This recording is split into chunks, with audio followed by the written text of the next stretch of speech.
Miles and miles of yellow sand, treeless mountain ridges, and scorching hot sun over your head. And suddenly, something you'd never expect to come across in a barren desert. A small group of overexcited people. They're as happy as you would be if you'd won a lottery. They've just found an ancient tomb, once flooded with its walls in bad shape. But the stuff they discovered inside proves that this is the burial site of one of Egypt's most mysterious pharaohs. Historians have been hunting for his tomb for years, but no one expected it to hide ancient treasures. Fast forward. After careful examination of the site, Egyptian officials have announced the discovery of the tomb of King Thutmose II. It's the last missing tomb from Egypt's 18th dynasty. And this is also the first royal tomb found since King Tutankhamun's was discovered in 1922, in more than 100 years. A team of Egyptian and British archaeologists found the tomb in the Theban Mountains area, west of Luxor, near the famous Valley of the Kings. Before this, the site was only known as Tomb C4, but during their excavation, the team found clear evidence proving it belonged to King Thutmose II. Archaeologists actually found the entrance and main tunnel leading to the tomb in 2022. But at first, they thought it belonged to a queen because it was near the graves of Thutmose III's wives. It was also close to Queen Hatshepsut's tomb. Originally, it was prepared for her when she was just a royal wife. But everything changed when she became pharaoh. But we'll talk about this twist of fate a little later. But soon they realized that their discovery was much more significant. They found alabaster jars with Thutmose II's name and the words "deceased king" written on them. That's when they realized that the tomb was actually his final resting place. Sadly, Thutmose II's tomb has seen better days.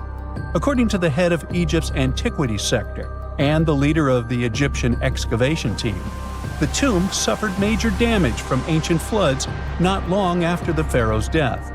Water swept through the burial chamber, likely destroying or displacing many of the original artifacts. Much of what had been once inside the tomb was moved elsewhere in an attempt to salvage it. The researchers found out that the tomb had a basic design, with an entrance, a sloping main corridor, and a burial chamber. The corridor was coated in white plaster and rose about 4.5 feet above the floor of the burial chamber. A large staircase and a very large descending corridor of the tomb indicated its grandeur. It took the team a long time to navigate through, though, as the tomb was blocked by flood debris and collapsed ceilings.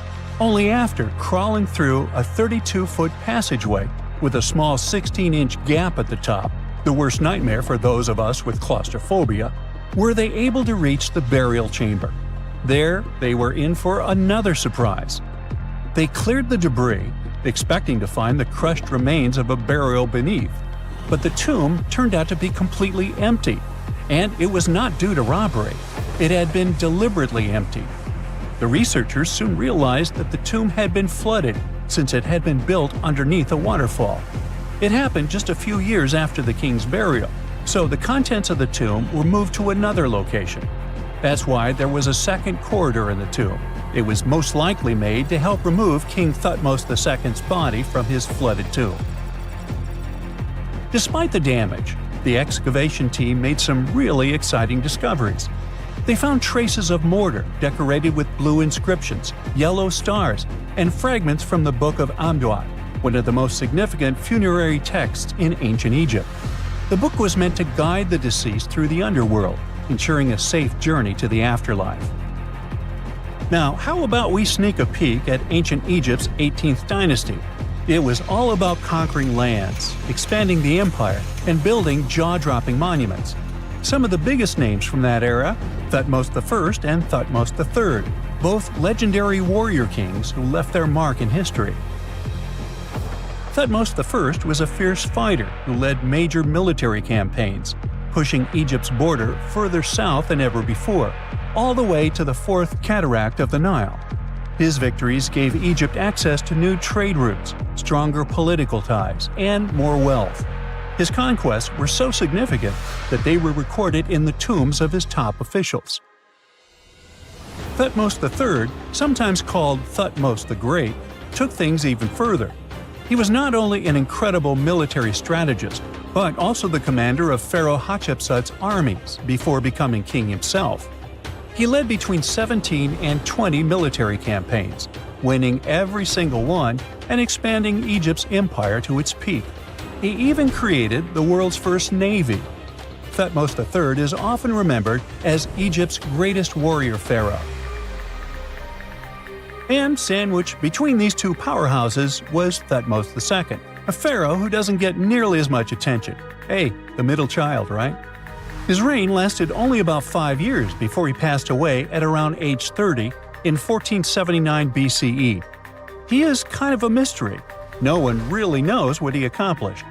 For the longest time, even the location of his burial site was totally unknown. His body was actually found in the 19th century. It was just lying around in the mortuary temple of Deir el-Bahari, in a secret chamber where priests used to hide royal mummies centuries after their original tombs were looted by grave robbers. In other words, Thutmose II's body must have been moved from his original resting place at some point in history to protect it. During his lifetime, Thutmose II made at least one major impact on Egyptian history. He married his half-sister, Hatshepsut. That might not sound like a big deal, but it helped her become Egypt's greatest female pharaoh after he passed. The catch? She kept her stepson, Thutmose III, off the throne for decades. When he finally took power, he erased her name from history out of spite. And still, Hatshepsut is one of Egypt's greatest pharaohs, no matter if you're talking about a man or a woman. She brought a lot of wealth and art to Egypt. She led a big trading trip to a place called Punt, where she brought back things like gold, ebony, and incense. She also made sure her name lasted by building amazing structures that we can still see today. At Karnak, she added huge obelisks. One of them is still standing tall. She also was the one to build the Temple of Deir el-Bahari with its countless columns. She was buried there. Interestingly, Hatshepsut was often shown in art as a man with muscles and a beard, like how pharaohs were usually depicted. But she made sure there was always something in the artwork that reminded people she was a woman, like calling herself Daughter of Re or His Majesty herself. When she passed away in 1458 BCE, Egypt wouldn't have a female ruler as powerful as her until Cleopatra, about 1400 years later. According to Egypt's Supreme Council of Antiquities Secretary General, isn't that a mouthful? Hatshepsut's name actually appears in Thutmose II's tomb, meaning she might have even handled his burial. As for their final resting places, well, Hatshepsut was buried in the Valley of the Kings, and Thutmose II's mummy is now in the National Museum of Egyptian Civilization, alongside other ancient Egyptian rulers. It gives visitors a rare chance to see the remains of a nearly forgotten pharaoh. Now, experts consider the discovery of his tomb to be one of the most significant in recent years. The artifacts found there add important details to our understanding of the history of the region and Thutmose II's rule. And even though the tomb's design is fairly simple and follows the same architectural style preferred by later Egyptian rulers, its historical importance is undeniable. In any case, the mission isn't over yet. Archaeologists are now focusing on solving another mystery. Where did the rest of the tomb's contents end up? The team is determined to continue their search. Who knows what other secrets they will uncover that have remained hidden beneath the sands for thousands of years. When you hear the word mummy, you might get a chill down your spine. That's because most of us associate this word with those creepy characters we've seen in some scary movies. But in reality, mummies have helped us understand a lot about ancient civilizations, their rulers, and about how people used to deal with losing their loved ones. The people most famous worldwide for their mummies are the ancient Egyptians. They believed that some sort of existence after passing away was possible, if certain conditions were met. That's why they insisted on preserving the human body through the process of mummification and placing the mummy in a furnished tomb. kind of like giving it a fully functioning apartment of its own. Why did they believe in this? Well, because they were deeply connected to their natural environment for the most part. They saw the natural cycles around them, like how the sun rose every day, followed by the moon, or how new life was always sprouting from plants, even after they had wilted away. They also believed that the powerful spirit Osiris, who represented the cycle of passing away and resurrection, played a role in this process. To prepare for the afterlife, the ancient Egyptians followed certain rituals, like mummification, which involved using materials like honey, resins, and incense to preserve the body. There's no other mummy more popular than that of King Tut. He was a young pharaoh who ruled over 3,000 years ago in Egypt. The problem with discovering ancient royal tombs is that most of such burial sites were previously robbed. People knew ancient rulers had been left with many valuable belongings, so those locations became vulnerable to thieves. When King Tut's tomb was opened in 1922, people were excited because it had not been robbed, like many other previously discovered royal tombs.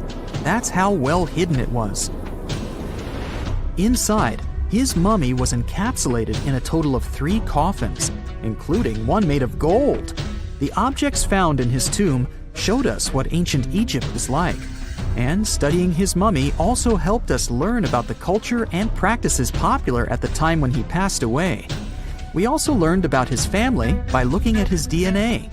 Scientists were able to discover that he had had a disease called malaria and a problem with his foot that might have made it hard for him to walk. Ramses II was another pharaoh in Egypt who ruled for 68 years, which was quite a lot back in the day. He was known for his expansion campaigns and building projects.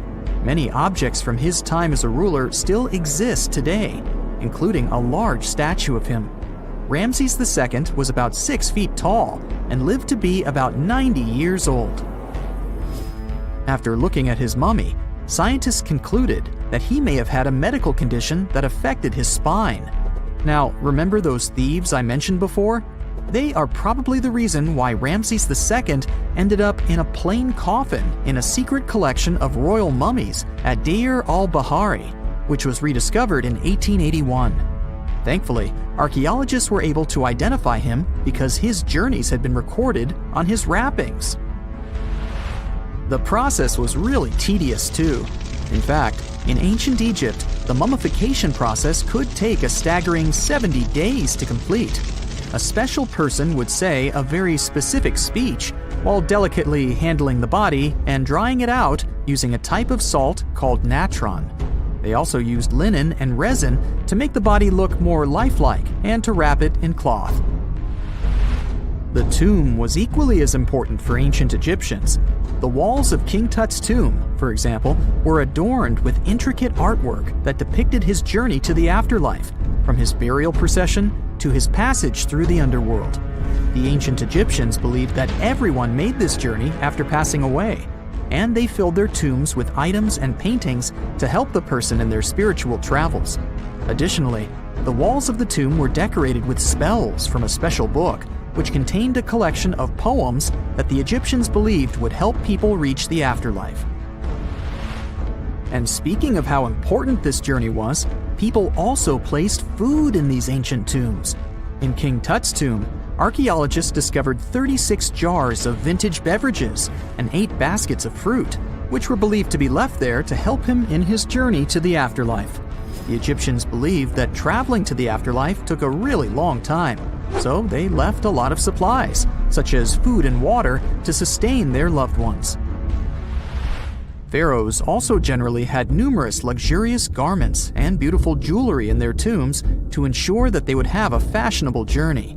These items included various types of linen clothing, such as tunics, scarves, gloves, and headdresses, as well as a lot of gold jewelry with precious stones, like bracelets, buckles, pendants, necklaces, rings, and even precious depictions of insects for protection.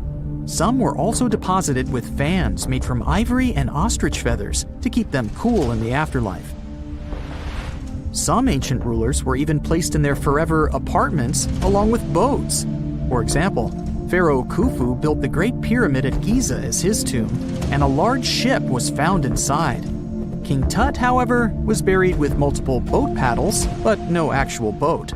Instead, he had 3 chariots and numerous walking sticks made of precious materials, perhaps indicating he'd rather travel to the beyond by land, not by water. Amongst the most interesting objects found near ancient mummies are bottles of oils and perfumes. If rulers were supposed to be fashionable, why not smell nice too, right? Also, some of them had some ancient kinds of board games, most of them made out of precious materials like gold or ivory. One of those games was called Senet. It was very popular amongst the ancient Egyptians and very similar to modern-day chess. The ancient Egyptians may have the most famous mummies out there, but they weren't the first to invent the procedure. In fact, it all started in South America with an ancient civilization named the Chinchorro. As far as we know today, these people were the first to mummify their loved ones that had passed away. They did it somewhere around 2,000 years before the Egyptians started their own rituals. Sure, we can tell a lot about ancient rulers by studying these mummies, but until recently, we had no idea what they really looked like during their lifetime. Not so long ago, though, some very special mummy paintings were found by archaeologists studying ancient Egyptian objects. These mummy portraits are highly detailed paintings of individuals that were made while they were still alive. Such paintings were often painted on wood, as opposed to the classical portraits we all know about, which are painted on canvas. They are known for their realism and beauty, and have even been used by researchers to diagnose diseases by comparing them to the corresponding mummies.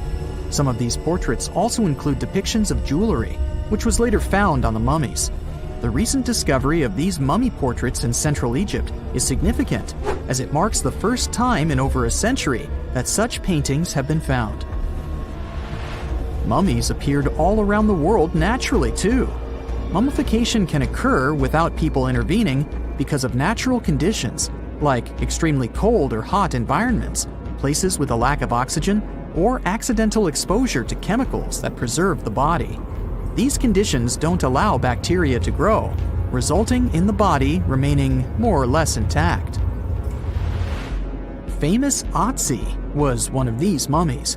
We know today he was a man who lived around 5,000 years ago in Europe. But upon his discovery in the Alps in 1991, Austrian authorities initially believed that he was a modern mountaineer because of how well preserved the body was. However, after the Iceman was removed from the glacier, it was determined that he was actually from the Copper Age. In November 1922, a boy walked through the desert mountains of Egypt and discovered some ancient steps carved into the rock. Subsequently, this find became one of the world's largest and most significant archaeological discoveries. This step was part of Tutankhamun's untouched tomb. Archaeologists found about 5,000 ancient objects, including jewelry, fabrics, painted vases, and funeral masks. You've probably seen one of them. It has become one of the most recognizable attributes of ancient Egypt. More than 100 years have passed since then, and now humanity has finally become close to another large-scale discovery, the tomb of Cleopatra. This queen was the last active ruler of the Ptolemaic Kingdom of Egypt, who sat on the throne from 51 to 30 BCE. There are many ancient records about Cleopatra, her reign, and her unusual personality, but until now, no one has discovered the secrets about her passing away in the burial place. So, one archaeologist, Dr. Kathleen Martinez, has been studying ancient records and temples around Alexandria for decades, and concluded that the tomb of the queen should be located under the ancient city of Taposiris Magna, founded in 280 BCE. It was a big city on the northern coast of Egypt, where tens of thousands of people were engaged in trade and industry, and it seems that Dr. Martinez's guesses turned out to be correct. She and a group of archaeologists have discovered a secret underground tunnel near Alexandria, with a length of about 0.8 miles. It was cut into the rock under Taposiris Magna's temple. During further excavations, they found many things that indicate Cleopatra's tomb lies in the tunnel's depths. It's also possible that she is buried there together with the Roman commander, Mark Antony. According to ancient records, Cleopatra and Mark Antony loved each other and together opposed the Roman Senate, which declared Antony a traitor.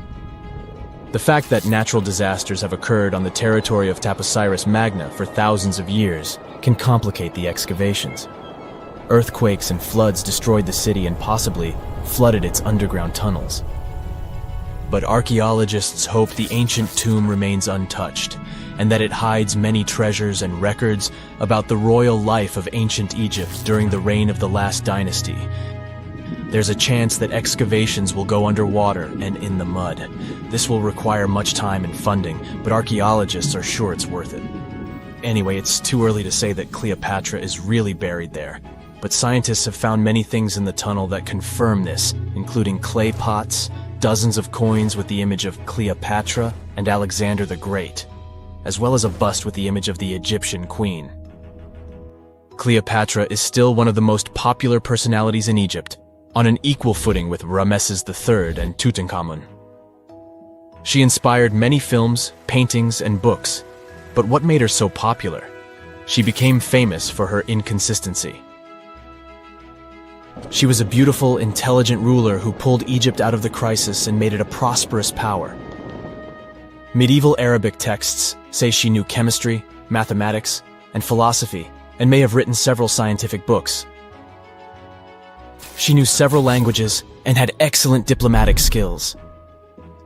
At the same time, there are many legends that she was a femme fatale who drove many men crazy. However, there's no evidence that her beauty was incomparable. The image of a stunning model was created by Hollywood when it made several films where famous actresses performed the role of Cleopatra. And the Roman Emperor Octavian, the adopted son of Julius Caesar, specially created the image of Cleopatra as an insidious seductress because he was her enemy. Even though she was born in Egypt, Cleopatra wasn't an Egyptian. Her ancestors were Greeks, among whom was one of the generals of Alexander the Great. However, the people of Egypt loved her. She learned the language and was very sensitive to the traditions of this country. She knew the history, mentality, and customs of ancient Egypt well. She raised the level of its economy and strengthened its status as a world power. Much of this was made possible thanks to her cunning and impressiveness. She loved theatrical performances and lavish celebrations. She knew how to surprise people and put on a show. But behind the exterior image of a luxury lover was an intelligent and calculating ruler. Ancient Egypt was a rich, luxurious country, and Cleopatra did everything to increase its wealth and strengthen its position in the international arena. For example, she was once in conflict with her brother Ptolemy XIII. The queen knew that she wouldn't be able to resist him, so she decided to attract Julius Caesar to their side. The Roman emperor arrived in Alexandria, where Cleopatra wanted to meet him, but Ptolemy knew about her plans and was about to prevent her from coming to Caesar. Then, instead of a rich and noisy arrival, Cleopatra decided to make her visit inconspicuous. She wrapped herself in a carpet or linen bag the emperor's servants carried into Caesar's private chambers. Cleopatra emerged from the carpet and impressed the Roman emperor with her beauty and determination. As a result, they fell in love with each other and became close allies. After some time, she impressed another influential Roman for diplomatic purposes. She arrived to meet Mark Antony on a golden barge with purple sails and silver oars. Cleopatra was dressed in the image of Aphrodite and sat under a magnificent canopy. Her servants dressed like cupids and were blowing her fan and burning incense. But Cleopatra created such a show for a reason. She knew that Antony revered Greek mythology and considered himself the embodiment of Dionysus. As a result, he was so impressed with this woman that he ended up marrying her. Cleopatra defended her crown, strengthened her alliance with Rome, and bore Antony 3 children. In Egypt, they threw big parties and enjoyed wealth with power. However, the relationship of a high-ranking official with the Egyptian queen caused a scandal in Rome. Octavian was Antony's primary opponent in the struggle for power, so he exploited the situation to darken the competitor's reputation. He used propaganda to make Cleopatra an insidious seductress in the eyes of Roman citizens. He accused Antony of succumbing to her charms. The Roman Senate supported Octavian and declared Cleopatra an enemy. In 33 BCE, this conflict reached a high point when Antony's navy clashed with Octavian's fleet. The latter won and forced his enemy to flee to Egypt with Cleopatra. According to some records, they took refuge near Alexandria. Pursued by the Romans, they hid in one of Cleopatra's palaces and met their end. Some legends say that Cleopatra was an expert in poisons. She provoked a venomous snake, a viper or an Egyptian cobra, to bite her. Also, according to another legend, she pricked herself with a poisonous needle. There's a theory that Cleopatra always carried an ampule with poison inside her hairbrush. And when she was cornered, she soaked the needle with this poison and pricked herself. None of this can be said for sure. Scientists are still trying to find out the truth. Perhaps when they reach Cleopatra's tomb, the world will get more answers about her tragic fate. She is considered the last ruler of Egypt. After her passing, Octavian plundered her palaces and temples and returned to Rome, where he became the main emperor. He successfully ruled the country and expanded its borders. His reign ended when he turned 75. World history would have looked different if Cleopatra and Mark Antony hadn't lost that naval battle. By the way, did you know that more time has passed between Cleopatra's reign and Neil Armstrong's flight to the moon than between the reign of the Egyptian queen and the construction of the Great Pyramid of Giza? Armstrong took a step on the Earth's satellite in 1969, 38 years after the birth of Cleopatra. And the construction of the pyramid took place in 2560 BCE. Imagine how long the history of ancient Egypt is. Cleopatra is closer to us in time than to the pyramids.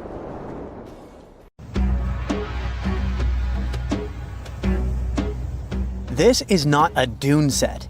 This is a very real desert in Niger. Jado was probably built by the nomadic Sao people and is filled with ksars, which are fortified houses made of salt and clay, with giant walls and secret passages. Located deep in the desert, it was once a vital stop for trans-Saharan caravans, but is now a hotspot for smugglers and bandits. The site has been off-limits since 2002 due to its dangers. The origin of the ksars remain a mystery. No archaeological studies have been conducted, leaving many questions unanswered. Even today, shifting sands reveal and conceal parts of these ancient ruins, fueling local speculation about what might still be hidden beneath the desert. Speaking of connective tunnels, scientists were blown away by the discovery of lava tubes in Saudi Arabia. These underground passages form when molten lava cools down. Researchers believe that ancient nomadic groups may have utilized these tunnels to survive the super harsh desert climates. While excavating the tunnels, archaeologists uncovered artifacts, rock art, and skeletal remains. The art and animal bones show that the people who used the tunnels were probably sheep and goat herders. They're still piecing together whether these groups lived in the tunnels for extended periods or just used them as temporary shelters. The Great Pyramid of Giza has been standing for thousands of years, but it's still hiding secrets. Using special scanning technology, scientists found two hidden structures under an ancient burial ground. The first is a shallow L-shaped structure, and below it is a much larger space that could be a final resting place or a chamber. The smaller structure was filled with sand on purpose, while the deeper one might be an empty chamber. Experts believe the two are connected, possibly as an entrance leading to a secret chamber. This is big news because it might give us some more insight into who built the pyramids and why. The world is full of ancient writing, but some messages refuse to give up their secrets, like the mystery of the Bash Plemi tablet. This unusual stone, pulled from a lake in Georgia, is covered in symbols no one can read. Even with modern technology, experts are completely stumped.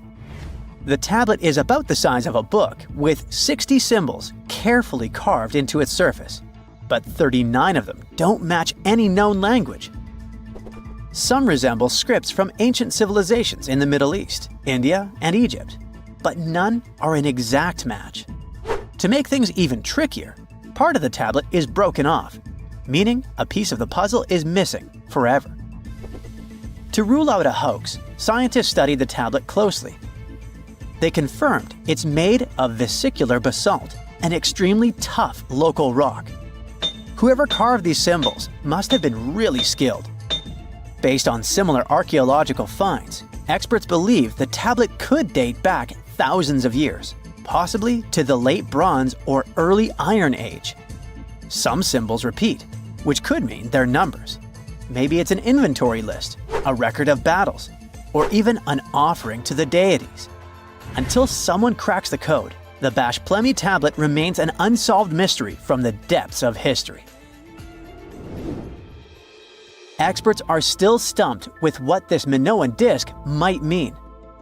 The Phaistos disc is one of the most mysterious finds from the Minoan civilization. This 6-inch clay object, discovered in 1908, has strange spiral markings that no one has fully decoded yet. The disc has 241 symbols on both sides, showing everything from people and animals to tools and plants. Experts have come up with many theories about what the symbols mean. Some think it's an early form of Greek. Others suggest it's a prayer or a hymn. And some even believe it could be a letter from a king in Anatolia to a Greek ruler. Let's see who will be the first to figure this out. It's always a fun day at an archaeologist's office when they find something as big as a 2,000-year-old marble head. A French archaeologist mission went digging inside an old medieval house near Alexandria in Egypt and found a statue's head depicting an old, possibly ill man. This statue dates from the last Egyptian dynasty before it became part of the Roman Empire, and the site where it was found is associated with the likes of Cleopatra and Mark Antony. For archaeologists, even the smallest finds at this site means a lot. You've heard of Lucy, right? The Australopithecus that was an early ancestor for us humans. Well, scientists found some of her species' footprints somewhere in Tanzania. The so-called Laetoli footprints are over 3 million years old. The trail stretched 88 feet and has about 70 footprints, left behind when a bunch of early humans walked across some wet volcanic ash. What's cool is that these early humans were already walking on 2 feet, like us, not all hunched over like apes. The close spacing of the prints shows they probably had short legs and a shorter stride than we do today. In an ancient Egyptian temple, archaeologists uncovered a shrine unlike any other, a place dedicated to falcons and 2 mysterious deities. One deity had a falcon's head, while the other wore a crown with a sun disk and cow horns. But the most baffling discovery was an inscription that read, "It is improper to boil a head in here." At the heart of the shrine, there are 15 headless falcons carefully arranged on a pedestal, likely as offerings to the falcon-headed deity. One theory suggests the birds were boiled first, perhaps to pluck their feathers, before being placed in the shrine, following the strange rule carved into stone. Archaeologists also found a 13-inch iron harpoon nearby. Its true purpose remains unknown, although the shrine also held remains of fish, mammals, and bird eggs, suggesting that the rituals may have included feasting. And speaking of ancient Egypt, meet Hathor. Scientists named her after the ancient Egyptian deity of motherhood, music, and singing. This wooden statue, housed at the Metropolitan Museum of Art, was thought to be just a beautiful artifact, until a surprising secret was uncovered. Using an X-ray machine, experts found a mechanical operating system inside it, with pulleys and axles connecting her shoulder to her left leg. When activated, the system made her hand raise and lower, an engineering marvel from over 3,000 years ago. The statue was created during Egypt's Middle Kingdom, around 1800 BCE, and is often compared to 19th century automata due to its advanced design. It's believed the statue was used in religious ceremonies, symbolizing Hathor's role in dance and music. An unexpected discovery happened in northern Kuwait, where a Kuwaiti-Polish team uncovered a mysterious 7,500-year-old statue. The statue features an elongated skull, no mouth, narrow eyes, and a flattened nose. This feature is thought to be an Ophidian figurine, named after the Greek word for snake, and it was likely made by the Ubaid culture, a civilization known for their pottery skills. While no one knows exactly what role this weird statue played, it might have been linked to rituals or symbolic practices. Some scientists think these figurines, found in homes or final resting places, were tied to important cultural beliefs.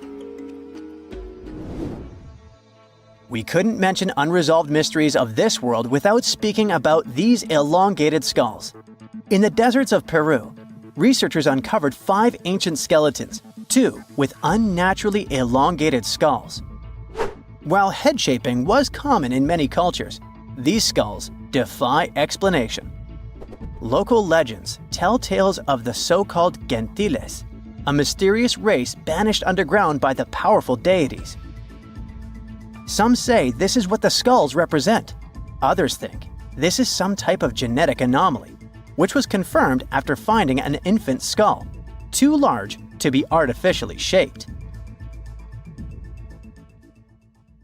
The ancient city of Taposiris Magna is hidden on the northern coast of Egypt. These days it has very little of its former glory, but what lies beneath it may hold the secret to uncovering a famous mystery. That of Cleopatra, the most memorable Egyptian queen in history. The recently discovered tunnel is also known as a geometric miracle for its time. Excavations have uncovered a 43-foot-long structure below the ground, which is partially submerged in water. Its shape and construction technique are similar to that of the Eupalinos tunnel, another amazing ancient discovery. This one is located in Greece and was built by excavating simultaneously from 2 points, aiming to have them meet in the middle. The use of math and geometry to make this construction was astonishingly precise for those days, more so since it was built near a mountain. Archaeologists that have been working on the Taposiris Magna site since 2004 believe this tunnel may lead to the lost tomb of Cleopatra. The clues they found so far seem to back up this theory. For starters, the city and its temple were built by one of Cleopatra's ancestors, Ptolemy II. All the architecture seems to indicate it was dedicated to the ancient spirit Osiris and his queen Isis. Throughout her reign, Cleopatra did try to associate herself with Isis, so it may be no surprise she chose this location as her final resting place. Scientists have yet to pinpoint Cleopatra's tomb, but research continues with the help of modern technology. To study this location better, archaeologists have even used a special device called ground-penetrating radar. This tool allows us to analyze what lies beneath the ground without being intrusive. Since this tunnel is so old, research needs to be done very delicately. Seeing pictures of what's underground before you start digging is incredibly useful, and has been done here since 2011. Finally discovering Cleopatra's tomb may help us piece together her story, especially what might have happened during the last portion of her life, which is still surrounded by mystery. We still don't know the exact cause of her passing. Some believe she may have let herself be bitten by a poisonous Egyptian cobra. Others have suggested that she was well accustomed to toxic substances, even hiding some in her hairbrush in case she ever needed it. But that's not to say she chose to use it on herself. We do have a lot of other interesting information on Cleopatra that's equally as impressive, like the fact that she had a stylist. Most of the images you've seen depicting this famous queen show her wearing black eyeliner. This look was put together by Iras, a woman known to have been her personal beautician. She traced the long line from her eyes to her temples, a makeup technique still used today to enhance the eyes. Iras was an important figure throughout Cleopatra's life, known also as her confidant and close friend. There are even theories that suggest Airas was there by her side when she passed away. Despite her well-thought-out looks, Cleopatra wasn't as pretty as she's described. Or at least, that's what recent research has pointed out. Sure, if we look at movies and modern imagery, she's depicted as this incredibly beautiful woman with symmetrical and delicate features. However, if we look at coins showcasing her image from back in the day, her looks are rather average. Her image on the coins might have been adjusted, too, to make the queen look stronger in the eyes of her people. So there is no trusted source available to confirm her image, but her description in most pieces of ancient literature speaks of her other qualities, like her voice and personality, not of her beauty. Cleopatra might have been the most famous Egyptian queen to this day, but she wasn't the first choice. She did have an older sister, Berenice, that was initially supposed to take the throne. Berenice passed away before she could do that, so Cleopatra took on the role and began investing in her education. She traveled throughout the country quite frequently, so she could become accustomed to her people and their needs. She was only 18 when the responsibilities were passed down to her, and immediately gained popularity because of her intelligence and education. Her taste in literature was quite good too. She was known to be a fan of Homer, the famed Greek philosopher and poet. Cleopatra loved to write as much as she loved to read. There are even claims that she wrote a book on medicine and cosmetics, but we have no evidence to this day that such work ever existed. Part of being a great leader back then meant you had to speak multiple languages. Cleopatra clearly understood that, and that's why she's rumored to have known many languages to varying degrees. Some archaeologists suggested she spoke Greek, Egyptian, and Ethiopian, as well as many Arabic dialects. She might have even spoken Latin, but there's little evidence to support this claim. She might not have had angelic looks, but Cleopatra was really careful with the way she looked, even with her diet. She was known to have enjoyed simple meals, including a variety of fish. Since she lived close to the Mediterranean Sea, it's really no surprise. As a treat, she liked to eat stuffed pigeons, which she also served to her guests. Other dishes on the menu included vegetables and fava bean soup. Fruits and nuts weren't missing from her diet either, and she was also a big fan of honey. Recently, a team of experts has even tried to recreate her famous perfume. Think of it like the ancient equivalent of Chanel No. 5. Cleopatra was known to be a fan of luxurious scents, which she believed could even influence how people treated her when they met. The basis of this scent is myrrh, a resin gathered from a local tree. Other ingredients added to the mixture were also found back in the day, like cardamom, olive oil, and cinnamon. The results may not be quite as delicate as the perfumes we know and use today. Its consistency was way thicker, and the scent lasted way longer. When she was at the height of her power, Cleopatra might have been the richest person in the world. Back in the day, she ruled over a territory that stretched across the Mediterranean, from modern-day Libya in the west through Egypt to Syria in the east. This is the largest territory ever ruled over by a woman. In today's currency, her worth might have been somewhere around $95 billion. The calendars we use today may have been introduced by Cleopatra herself. She presented the idea of leap years and leap days to Caesar, the Roman emperor she was known to have been close with. Taking her advice, Caesar made these adjustments part of the official Roman calendar. The ancient Egyptians already knew the year was longer than precisely 365 days. They discovered this by studying the brightest star in the sky, called Sirius, and concluded that a year is actually 365 1/4 days long. It was Elizabeth Taylor that famously introduced Cleopatra to pop culture when she played her in the 1963 film bearing the same name. Up until that point, it was the most expensive film ever made. It was originally supposed to cost somewhere around $2 million, but ended up costing a mind-boggling $44 million. That's mostly because of script and production issues.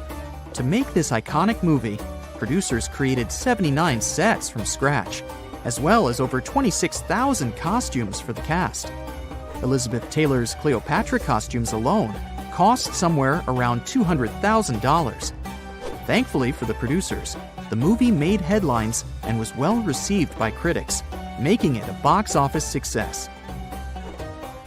A lot of people associate Cleopatra with another famous Egyptian ruler, King Tutankhamun, nicknamed King Tut.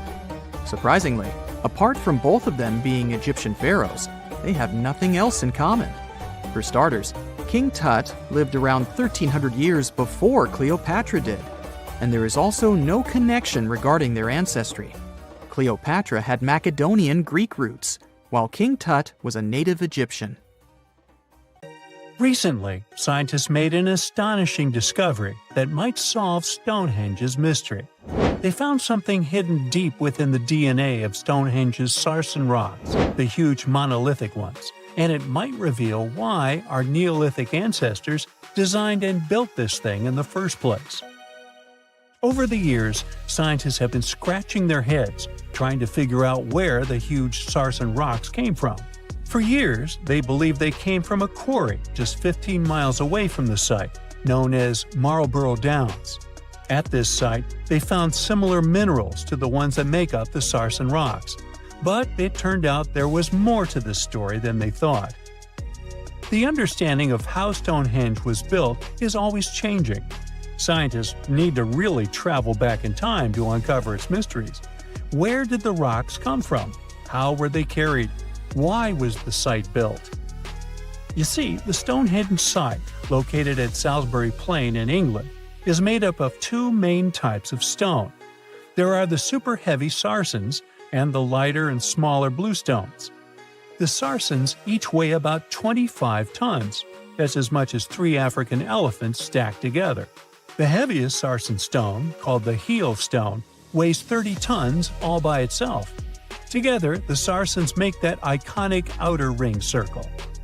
Inside that circle, that's where you'll find the bluestones.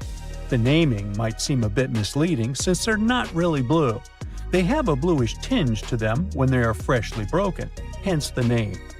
These smaller rocks probably came from the Preseli Hills in southwest Wales, which is about 150 miles away from Stonehenge.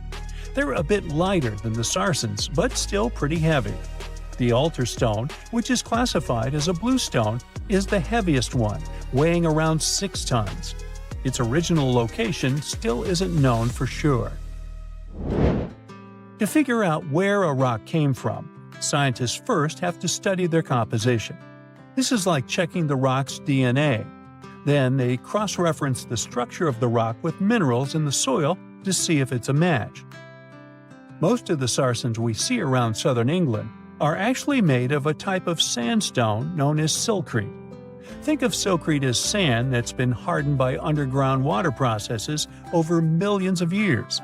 This process mostly happened during a period called the Paleogene, about 65 to 23 million years ago.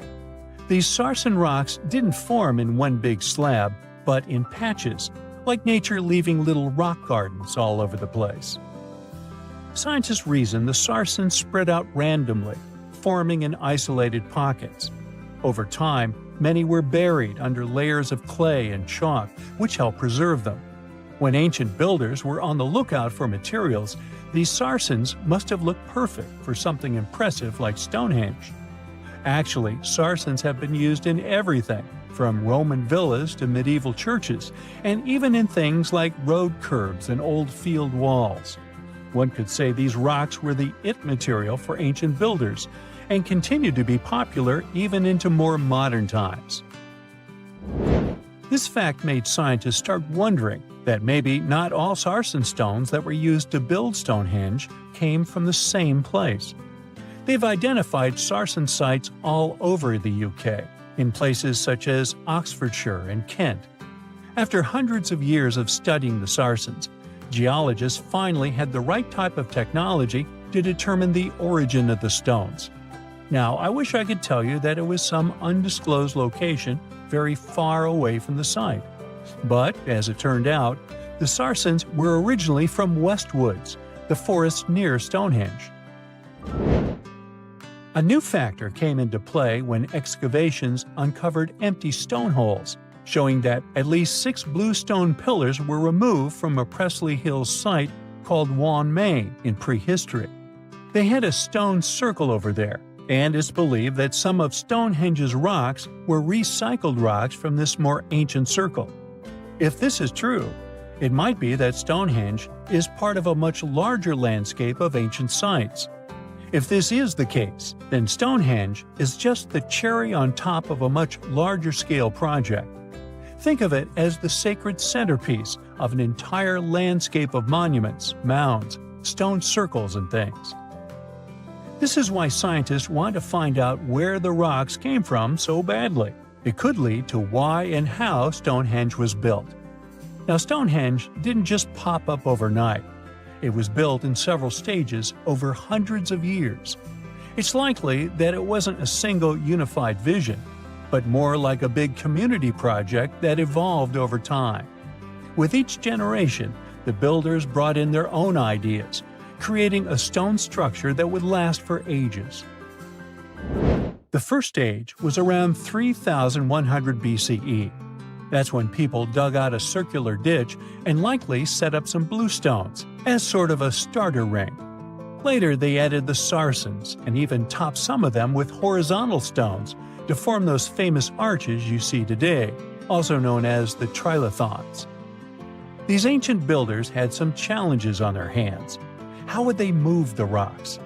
There's an old theory known as the ice road that suggests that the rocks were moved by natural icy pathways that formed during the winter. This way, they could slide the rocks down all the way to Stonehenge. But hey, if we're talking about a distance of over 100 miles, that's not too realistic. Anyways, this theory was debunked because it was warmer back then than it is today. There's also the river theory, which suggests that the rocks were floated along the river from the quarry to the site. But if we're talking about Sarsen rocks, they're too heavy to float. So there goes that theory. What we're saying is, no one knows how the rocks were moved. Another interesting science tidbit came from all the research done in Stonehenge. A recent laser survey of the stones revealed the different stone working methods used, and has shown that some of the parts of the monument were more carefully finished than others. In particular, the northeast side and the inner faces of the central trilithons were finely dressed. FYI, a trilithon is one of Stonehenge's most famous shapes. It's when 2 huge monoliths receive a third one on top of them, connecting the two together. This fancy word is simply Greek for having 3 stones. But anyways, the bigger question, and the reason Stonehenge is so famous, is why it was built in the first place. Theories are all over the place, and some sound like they're straight out of a sci-fi show. So here's a rundown of the most popular ideas. There's, of course, the solar calendar theory. This one supposes that the stones are aligned with the movements of the sun, especially during the summer and winter solstices. During the summer solstice, the sun rises to the left of the heel stone, that's the lone stone outside the main circle, lighting up the entire monument. Some say it's the ancient version of a calendar, marking the year's longest and shortest days. Some archaeologists think Stonehenge might have been an ancient healing center. Pieces of bluestone have been found chipped away, possibly by people who believed they had healing powers. The theory goes that people traveled from all over to come to Stonehenge in hopes of a cure for whatever was ailing them. There's also some speculation that Stonehenge was the place to be. Think of it as an ancient gathering spot. Some evidence suggests that communities from distant areas traveled to Stonehenge for gatherings, feasts, and ceremonies. Studies of bones found near the site show they came from all over Britain, making it a sort of prehistoric meetup location. What if I told you you just won a round-the-world trip to visit the planet's most famous landmarks? Nice, right? But there's a catch. You might be visiting them for the last time in your life. That's because these landmarks are threatened to disappear during your lifetime. Yikes! Ah, Paris, the city of love. For our modern eyes, it's hard to imagine the city without its most famous landmark, the Eiffel Tower. But it wasn't always there, of course. Gustave Eiffel, the tower's architect, was commissioned to expose it during the 1889 World Fair. But the so-called Iron Lady was only meant to stand for 20 years. After that, it was going to be demolished, except that, this plan was never implemented. The tower wasn't taken down because of an antenna built on top of the tower, and it conducts wireless signals. But there's a problem. The Iron Lady is made of iron. And with time and bad weather, which Paris happens to get a lot of, iron deteriorates. It rusts, and this rusting makes the iron weak, up until the point where it can crack. And if a tower that is made purely of iron starts to crack, you know what this means. No more selfies eating croissants in front of the famous Tour Eiffel. Apparently, French authorities are aware that this is happening, but instead of repairing the whole tower, they're kind of just painting over the rust. Your next stop is in beautiful Rome. You are here to visit, you guessed it, the Colosseum, one of the world's most visited monuments. The gladiators used to put on shows there. Well, you might as well say arrivederci to it while you can. Like a lot of ancient monuments, the Colosseum is in danger of disappearing. It survived for almost 2,000 years since it was commissioned by Emperor Vespasian. But due to yearly exposure to harsh weather, the monument is getting weaker. The problem here is mainly snow. When snow falls upon the Colosseum, the freezing water infiltrates the cracks of the rocks and makes them bloat. You know, like when you put a soda can into the freezer and the bottom pops out? I know, snow is a kind of infrequent visitor in Rome, but even rare below-zero temperatures can damage the Colosseum seriously. And since we can't control the weather, who knows how long we'll get to see this beauty around? After hopping on a red-eye to India, you arrive at the unique Taj Mahal. It's even more mesmerizing in person than it is in pictures. The Taj is one of the 7 wonders of the modern world. But why is it at risk of disappearing, you might ask? The monument was finished way back in 1643. It was made with pristine white marble as a gift from Emperor Shah Jahan to his beloved wife. But if our white shirts get dirty just by stepping outside the house, imagine an open-air monument that has existed for over 4 centuries. The Taj Mahal is located in the city of Agra, right beside the Yamuna River.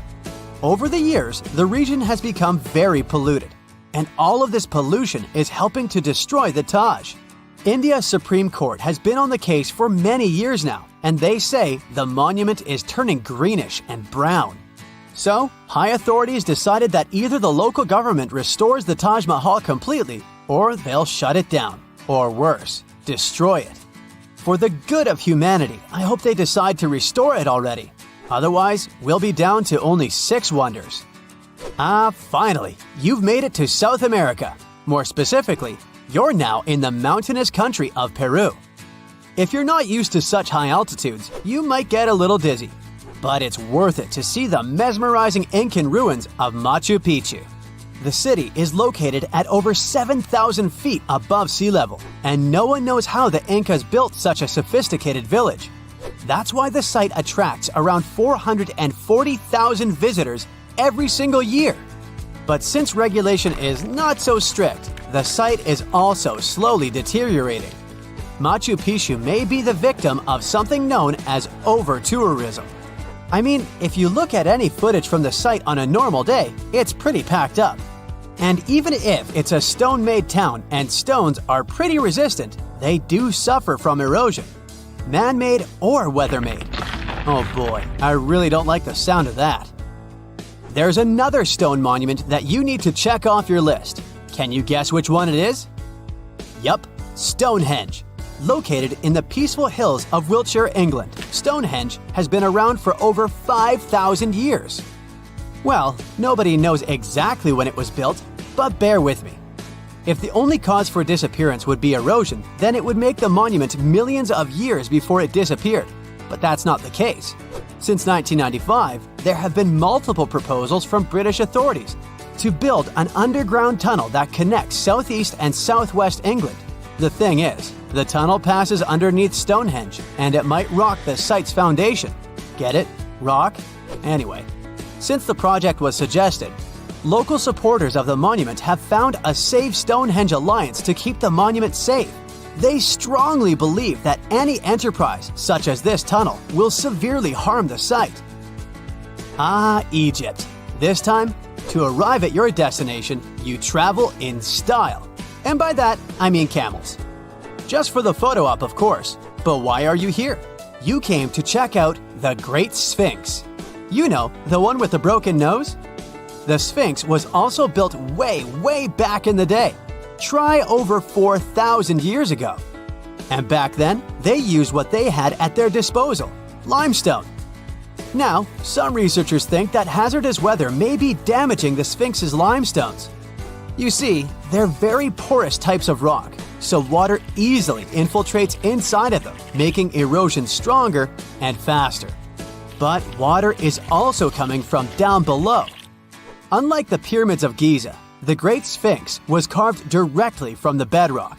And right underneath the monument, there's a riverbed, which also infiltrates into the Sphinx, making it weaker.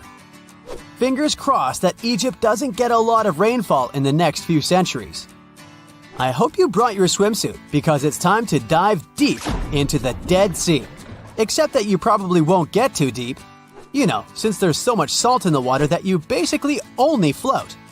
Fun fact, this sea is 10 times saltier than the ocean. It may be a little ironic that the Dead Sea is at risk of actually perishing, but it's true. The lake level is dropping 4 feet every year. It has to do with one of the sea's main tributaries. A tributary is a river that flows into a much larger body of water. The thing is, the region is not so rich in natural water, so some of the local authorities ended up diverting small tributaries for basic human uses. But since every action has a reaction, the Dead Sea is now facing some difficulties. Back in the USA, it's time to visit the city that never sleeps. And if you've understood this trip by now, you already know the landmark we're visiting. It's Lady Liberty. It may come as a surprise to some, but the famous Statue of Liberty was originally copper. It's turned green due to oxidation. I mean, maybe I would also turn green if I was constantly exposed to New York's harsh weather. Some researchers say that air pollution can also speed up oxidation processes, threatening the long life of Lady Liberty. Of course, New York City does its share of maintenance. Hopefully it'll be enough for us to keep seeing the statue during our lifetime. Hey, it's time to head back home. I sure enjoyed this trip. Hope you did too. Let's hope we can still visit these places. This just in, the world's oldest pyramid was built during the last ice age. And I'm not even talking about Egypt. I'm saying our ancestors might have spewed a 27,000-year-old pyramid in West Java. Gunung Padang is not exactly shouting pyramid. It's more of a mound with huge scattered stones tossed all over it. But local people seem to revere it, and they have for centuries. It wasn't until recently that the Indonesian authorities decided to excavate a bit deeper to see what all the fuss was about. They ended up finding the remains of a human settlement. It was rather unexpected, since the mound is pretty high up. This excavation could only prove there were humans in the area as far back as 45 BCE, which sounds reasonable. It was up to an Indonesian geologist named Donnie Hillman to prove that Gunung Padang is the world's first pyramid. He used all sorts of new technology to support his claim. Our guy used carbon dating, which digs deep into the earth and takes whole chunks of soil. He found layers and layers of constructions, like he was digging up Rome and finding ancient buildings buried in the ground. His research proved that there had been caverns and even rooms down there, which could only mean one thing: humans. As for the rocks located up in the mound, they were most likely strategically placed by the people who lived there back in the day. They needed a place to meditate, so they arranged things in a harmonious way. Their smooth surfaces wouldn't be the result of years of erosion, but the works of great sculptures, the Michelangelos of their day, let's say. If this is all for real, then human civilizations began way before we think they did. Our ancestors, the Paleolithic humans, didn't have what it took to be considered a civilization, especially not the tools and knowledge to build pyramids. They needed a lot of masonry skills, which weren't all that available during the last ice age. His peers don't share this view, though. They could believe Hillman's theory if he had found evidence such as charcoal and bone fragments, but he didn't. Flint Dibble, another archaeologist, says that without concrete evidence of human activity, there's no proof of an actual pyramid. In this case, all the data proves is that the soil in the mound dates back to 27,000 years ago. He thinks the rocks on top of the mound just slipped down the hill, like rocks normally do. Only a complex society would have managed to build a stepped pyramid like they claim it was. But according to Bill Farley, an American archaeologist, there's just no reason to believe there were any settlements in Indonesia during the last ice age. Now, just so you know, the oldest known ancient society with this kind of knowledge is probably 11,000 years old and used to occupy the region of modern-day Turkey. Take a look, Turkey's Göbekli Tepe. It's also not a pyramid, but it's the oldest monolithic construction made by humans. Back in the Neolithic period, a lot of people settled there, and there are proofs for it. For example, the walls there are covered in ancient drawings of clothing and wild animals. Until recently, the title of the world's oldest pyramid went to a three-sided construction known as the Djoser Pyramid in Egypt. Djoser is located just a few miles south of the Giza complex in a town called Saqqara. It made its way to popular culture more than once. In the 18th century, it became a common feature in European paintings. Young men from the cultural elite did a grand tour around the world, and Saqqara was at the top of their list. It was also featured in the video game Assassin's Creed, with a digital representation way more accurate than many historical drawings of the thing. That was kind of a big deal in ancient Egypt, to build pyramids for kings to spend their afterlives. And if you thought the Khufu pyramid was the oldest one in the world, well, Djoser was built 70 years ahead of that time. The development of new technology has allowed archaeologists to make groundbreaking discoveries, and a new, or should I say ancient pyramid in South America might win the title in dispute. It turns out that pyramids were also pretty fashionable in the Americas in the old days. Among them are the iconic pyramids of Guatemala's Tikal Temple Complex, the same ones that appeared in Star Wars No. 4. But to find the oldest pyramid in the Americas, one would have to travel to Peru. Deep in the Peruvian desert, archaeologists stumbled upon a sprawling ancient metropolis known as Caral. At first, researchers believed that the settlement was pretty recent, since the site was way too complex for ancient technology to handle it. As we said, Caral is a desert town, like Las Vegas, but without all the hoopla. This means no easy access to water. And for cities like these to thrive, they need a considerable irrigation system, which leads us back to complex technologies. The Peruvians surprised us all with this new discovery. This site was huge, filled with an amphitheater, houses, and religious buildings. The whole thing probably sprawled through 370 acres. And when scientists went to test their initial hypothesis using radiocarbon dating, they found that the city probably sprung around 2027 BCE. On the site, archaeologists found 6 pyramids that could possibly predate the one in Saqqara. As far as they know, both civilizations coexisted in the same time period, in opposite parts of the world.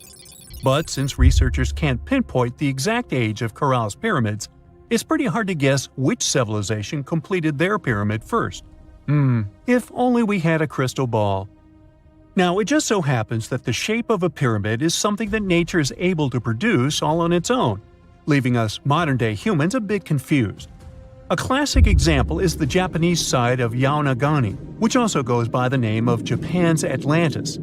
The entire monument is about the size of 5 football fields and the height of a 5-story building. Explorers and scientists believe that Yaonagani dates back to 10,000 years ago. For Japan's top marine geologist, Professor Masaki Kimura, Yaonagani is the heritage of a lost civilization. Kimura has dived into exploring the ruins over 100 times over the past 10 years. To him, there are clear signs of human activity down there. Check out this triangular-shaped pool on the monument's surface. Kimura thinks it's actual proof of humans, because this triangle-shaped concave is a historical symbol of water fountains in the region. As it happens with a lot of these cases, not all scientists are convinced the same. For many, Yonaguni is probably the result of thousands of years of erosion, and the fact that the monument is composed of one massive rock leads them to believe it is not really human-made. Sure, these huge basalt columns may look like the ruins of a palace, but they're most likely the result of the intense volcanic activity in the region. And speaking of natural formations that really look like a human made it, a pyramid on Mars has been a hot topic lately. Humans have been keenly trying to prove that there is life on Mars for quite some time. But some are stretching it really far, saying that little green or gray people built a pyramid on the planet to try and build their own civilization. This picture was taken over a decade ago by the Mars Reconnaissance Orbiter, the MRO, but it started to resurface recently. It shows what looks like a three-sided pyramid. Some people claim that the smooth side of the pyramid could only be the effect of otherworldly work. Then science comes along and explains that Mars is home to one of the deepest canyon systems in the whole solar system. The so-called pyramid is located in what is known as the Kandor-Chasma region. This Martian region has a bunch of similar formations that are nothing more than the result of erosion. Nothing supernatural going on there, apparently. They found the tomb of a royal doctor who lived over 4,000 years ago, a man who held pharaohs' lives in his hands. This man knew secrets that only deities and kings were allowed to hear. And yet, when they opened his tomb in 2024, there was no body, just vivid paintings, untouched by time, and cryptic symbols carved into stone. Who was he, and why was he buried with spells linked to a scorpion deity? The tomb was buried deep beneath the sands of Saqqara. The doctor's name was Tete Nebefu.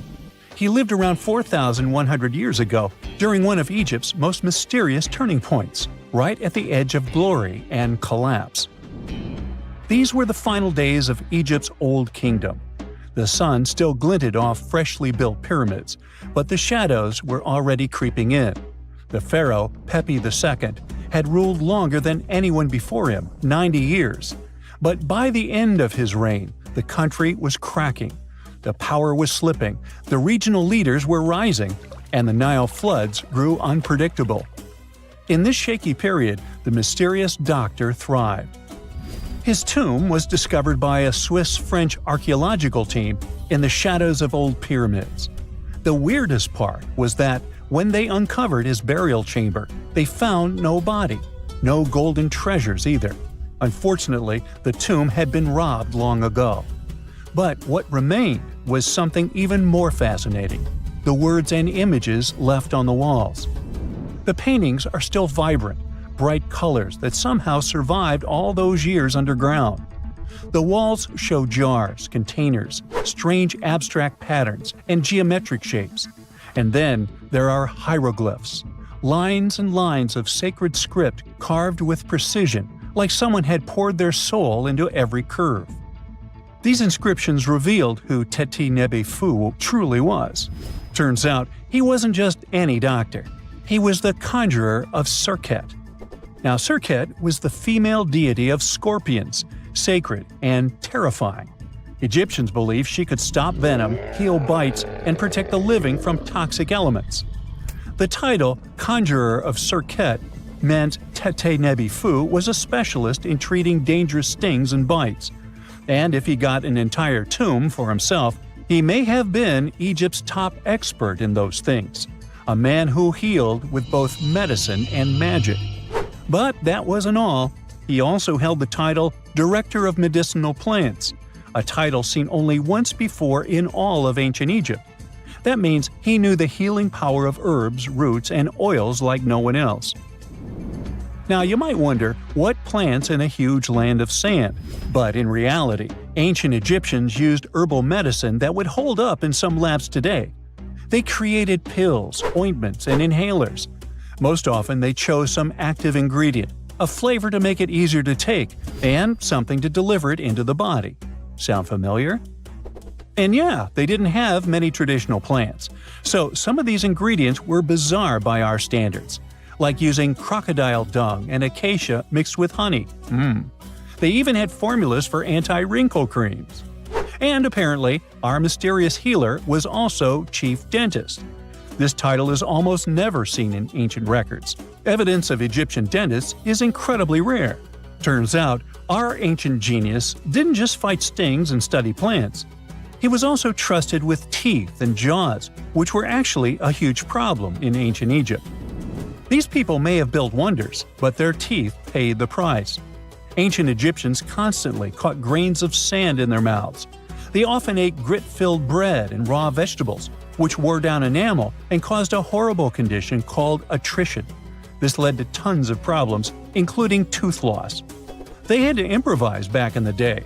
For example, crafting the world's oldest known toothpaste from crushed rock, mint, and pepper, which ironically only made things worse for the gums. Or a toothpaste from things like eggshells, pumice, and natron, a salty mineral used for cleaning. They were also inventing mouthwashes from celery, bran, and herbs to ease the problem. Some mummies were even found with crude metal braces and gold wires attaching missing teeth. Though we're not sure if these were for the living, or was it just a nice little addition added as an afterlife gift. So, Teti Nebefu specialized in all these fields. 3 rare titles for one man. Now, back in the day, he must have been admired as incredibly knowledgeable. In a world without modern science, he would have been like a sorcerer who knows how some leaf or bark could save a life. That's why archaeologists believe Teti Nebefu wasn't just any doctor. He was, most likely, the royal physician, the one who treated the pharaoh himself. We don't know for sure which king he served. Maybe it was Pepi II, and who knows, maybe that's why the guy lived so long. But if that was the case, Teti Nebefu may have lived through the final moments of the Old Kingdom, watching the Golden Age crumble from inside the palace walls. And then he was buried. The body was looted, or perhaps just lost to time. But the team says they're still studying the tomb, still uncovering the traces of this incredible man. Overall, ancient Egyptians were practicing medicine on a crazy advanced level. Some practices feel familiar even today. They had hospitals, specialists, surgeries, and many more things, even medical schools. Both men and women were allowed to be doctors. They healed with various methods and practiced surgery with actual tools, scalpels, forceps, even sutures. Some doctors treated only the eyes, others the teeth, the stomach, or even what they called the hidden diseases. They knew how to clean and dress wounds, could set broken bones using splints made of wood or reeds wrapped in linen, and even prevented infections. There were even proctologists. They also built the first prosthetics, like a wooden toe with leather straps that help people walk normally again. The oldest known prosthetic is 3,000 years old. Now, the most shocking part is how they actually even tried to remove tumors. A recent study looked at a 4,000 years old skull. It belonged to a man in his 30s. There were signs of past tumors, and around 3 of them, there were marks, surgical cuts made with a metal tool. That suggests someone attempted to remove or study them, maybe treatment, maybe an autopsy. There was another skull of a woman over 50 years old. It also showed similar signs, but with healed fractures from an earlier injury, which is amazing because her treatment might have actually been successful. Being a healer in this society meant something powerful. It meant being a priest, a scientist, and a magician all at once. To ancient Egyptians, medicine was a necessary art, and they treated it with as much reverence as they did their deities. That's because they believed that sickness could be both physical and spiritual. So a doctor could recite a spell while applying a salve, and a lot of their treatments worked. The reputation of doctors in ancient Egypt was so strong that leaders from other parts of the ancient world, like Persia, actually sought them out. Even Homer, the Greek poet, once said the Egyptians were the most skilled healers of all. Of course, their understanding of the human body wasn't perfect. For example, they thought the heart controlled thought and emotion. They also didn't know what the brain really did. But their approach, observe symptoms, diagnose, and treat, Well, that's modern medicine. Sure, they prayed over the wound, but they also healed it, didn't they? Their most famous physician was Imhotep. That guy was a true polymath, an architect, priest, and a healer who became so revered he was later worshipped as a deity of medicine. Yep, a human who was so cool they turned him into a deity. He lived 2,000 years before Hippocrates, the so-called father of medicine. And yet, some people joke we should drop the Hippocratic Oath altogether and swear an Imhotepic Oath instead. These people weren't just laying the foundations of pyramids, they were laying the foundations of healthcare. Hey, if you think Stonehenge is one of the oldest stone monuments ever, well, let me introduce you to Göbekli Tepe. Buckle up, we gotta travel to Turkey to meet this really old guy. Yeah, he's too old to travel. Jokes aside, Göbekli Tepe, an archaeological site located in southeastern Turkey that dates back to the Neolithic period around 10,000 BCE. It's considered to be one of the oldest and most significant archaeological discoveries in recent times. The site consists of a series of circular and rectangular structures made of stone pillars.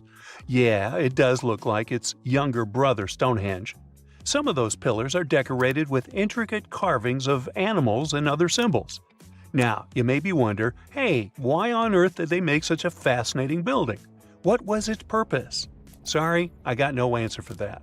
The purpose of the site is still unknown, but it is believed to have been a ceremonial center for the ancient people who lived in the area.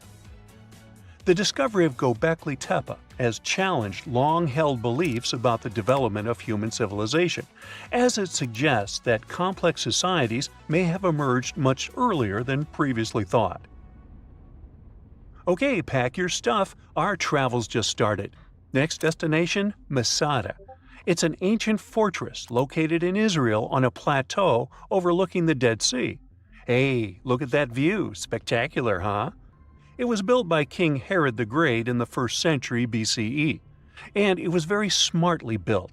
Within the fortress, there were various facilities such as storehouses, barracks, a palace, and a set of cisterns capable of holding approximately 40,000 cubic meters of rainwater. People living there believed that the collected runoff from a single day's rainfall could provide sustenance for over 1,000 individuals for a period of 2 to 3 years.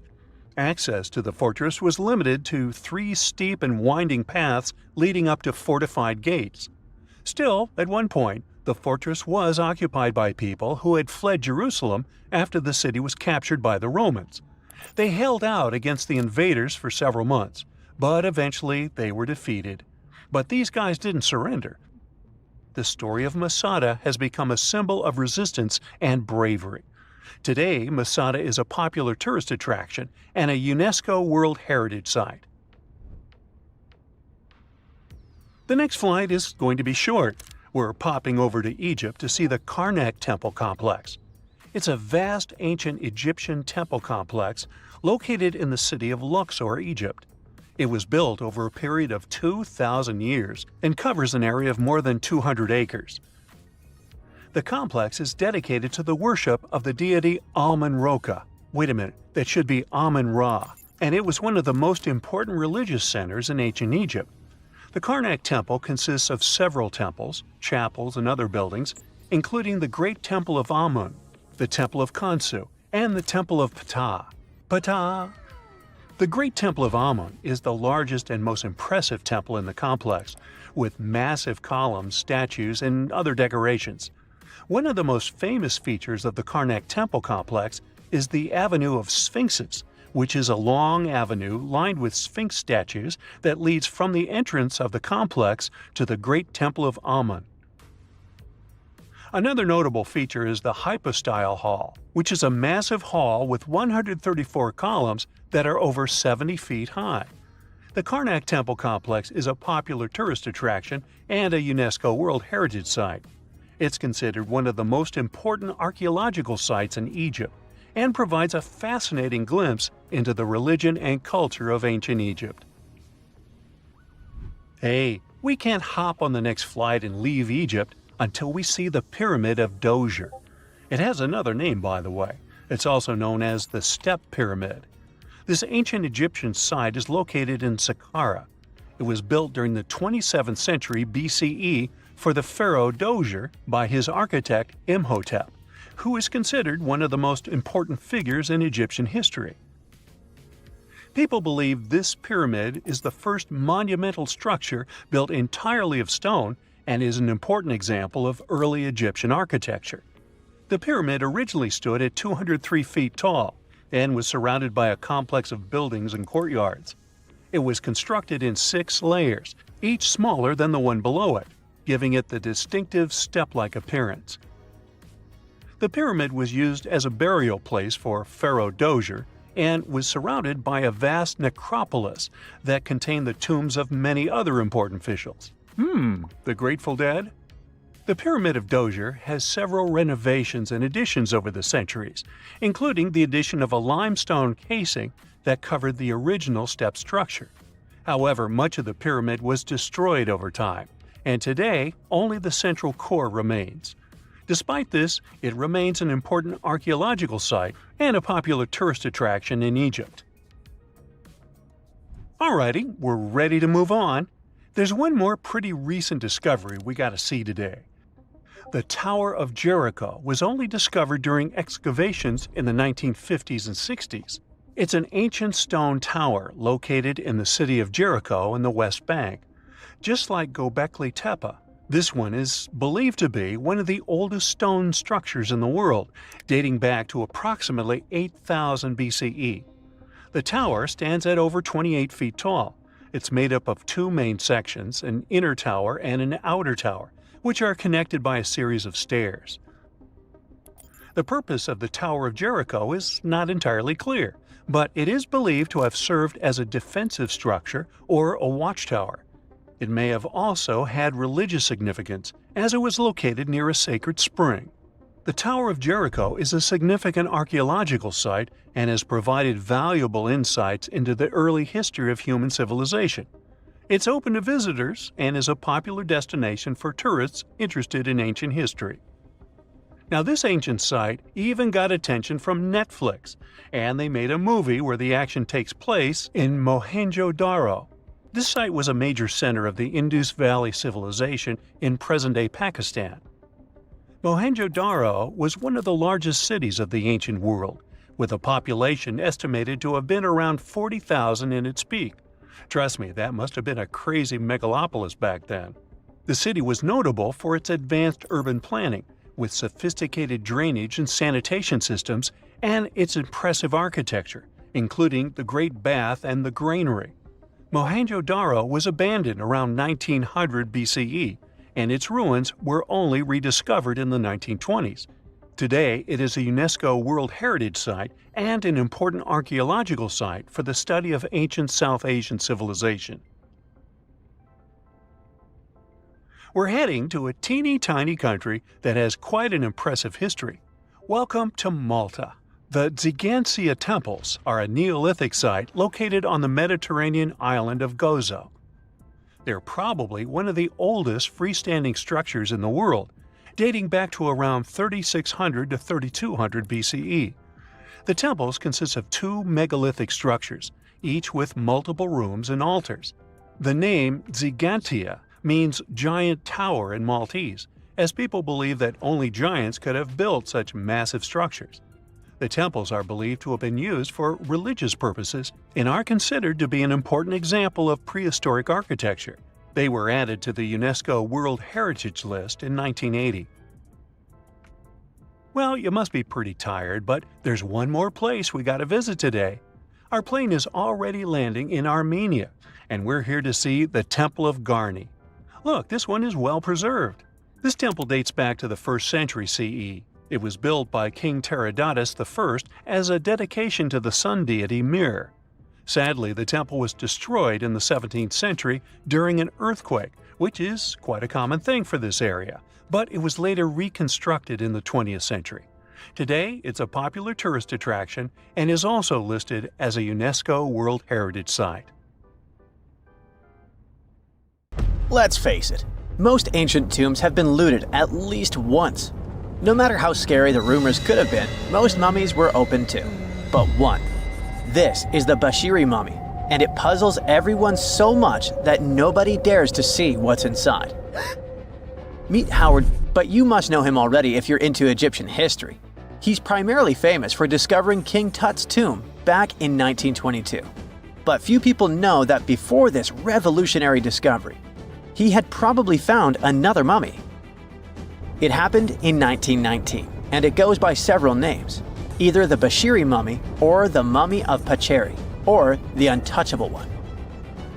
Some reports say that Howard stumbled upon the Bashiri mummy in Luxor's Valley of the Kings, just where he would later find Tut's tomb. Despite this find, not much is known about this particular mummy. The reason why it's still unharmed in any way is not because of some superstitions, but because nobody is sure that they can undo what they do if something goes wrong. The mummy is so intricately wrapped that researchers never unfurled it for fear of irreversible damage. The golden rule of anyone who works with antiquities: if you're not sure you can't make it better or preserve it unchanged, do not touch it. History knows many examples of ancient relics ruined beyond repair, say Ecce Homo, or smiling statue restoration. The delicate fabric that covers the mummy's face has this cool design that kind of looks like a pyramid. The researchers are not 100% sure, but this might be the only one of its kind with that embalming style. But without knowing the ancient technique, it's next to impossible not to ruin the mummy while unwrapping and wrapping it back. Back in the day, people, both experts and looters, would unwrap mummies for all sorts of reasons, mostly to study them.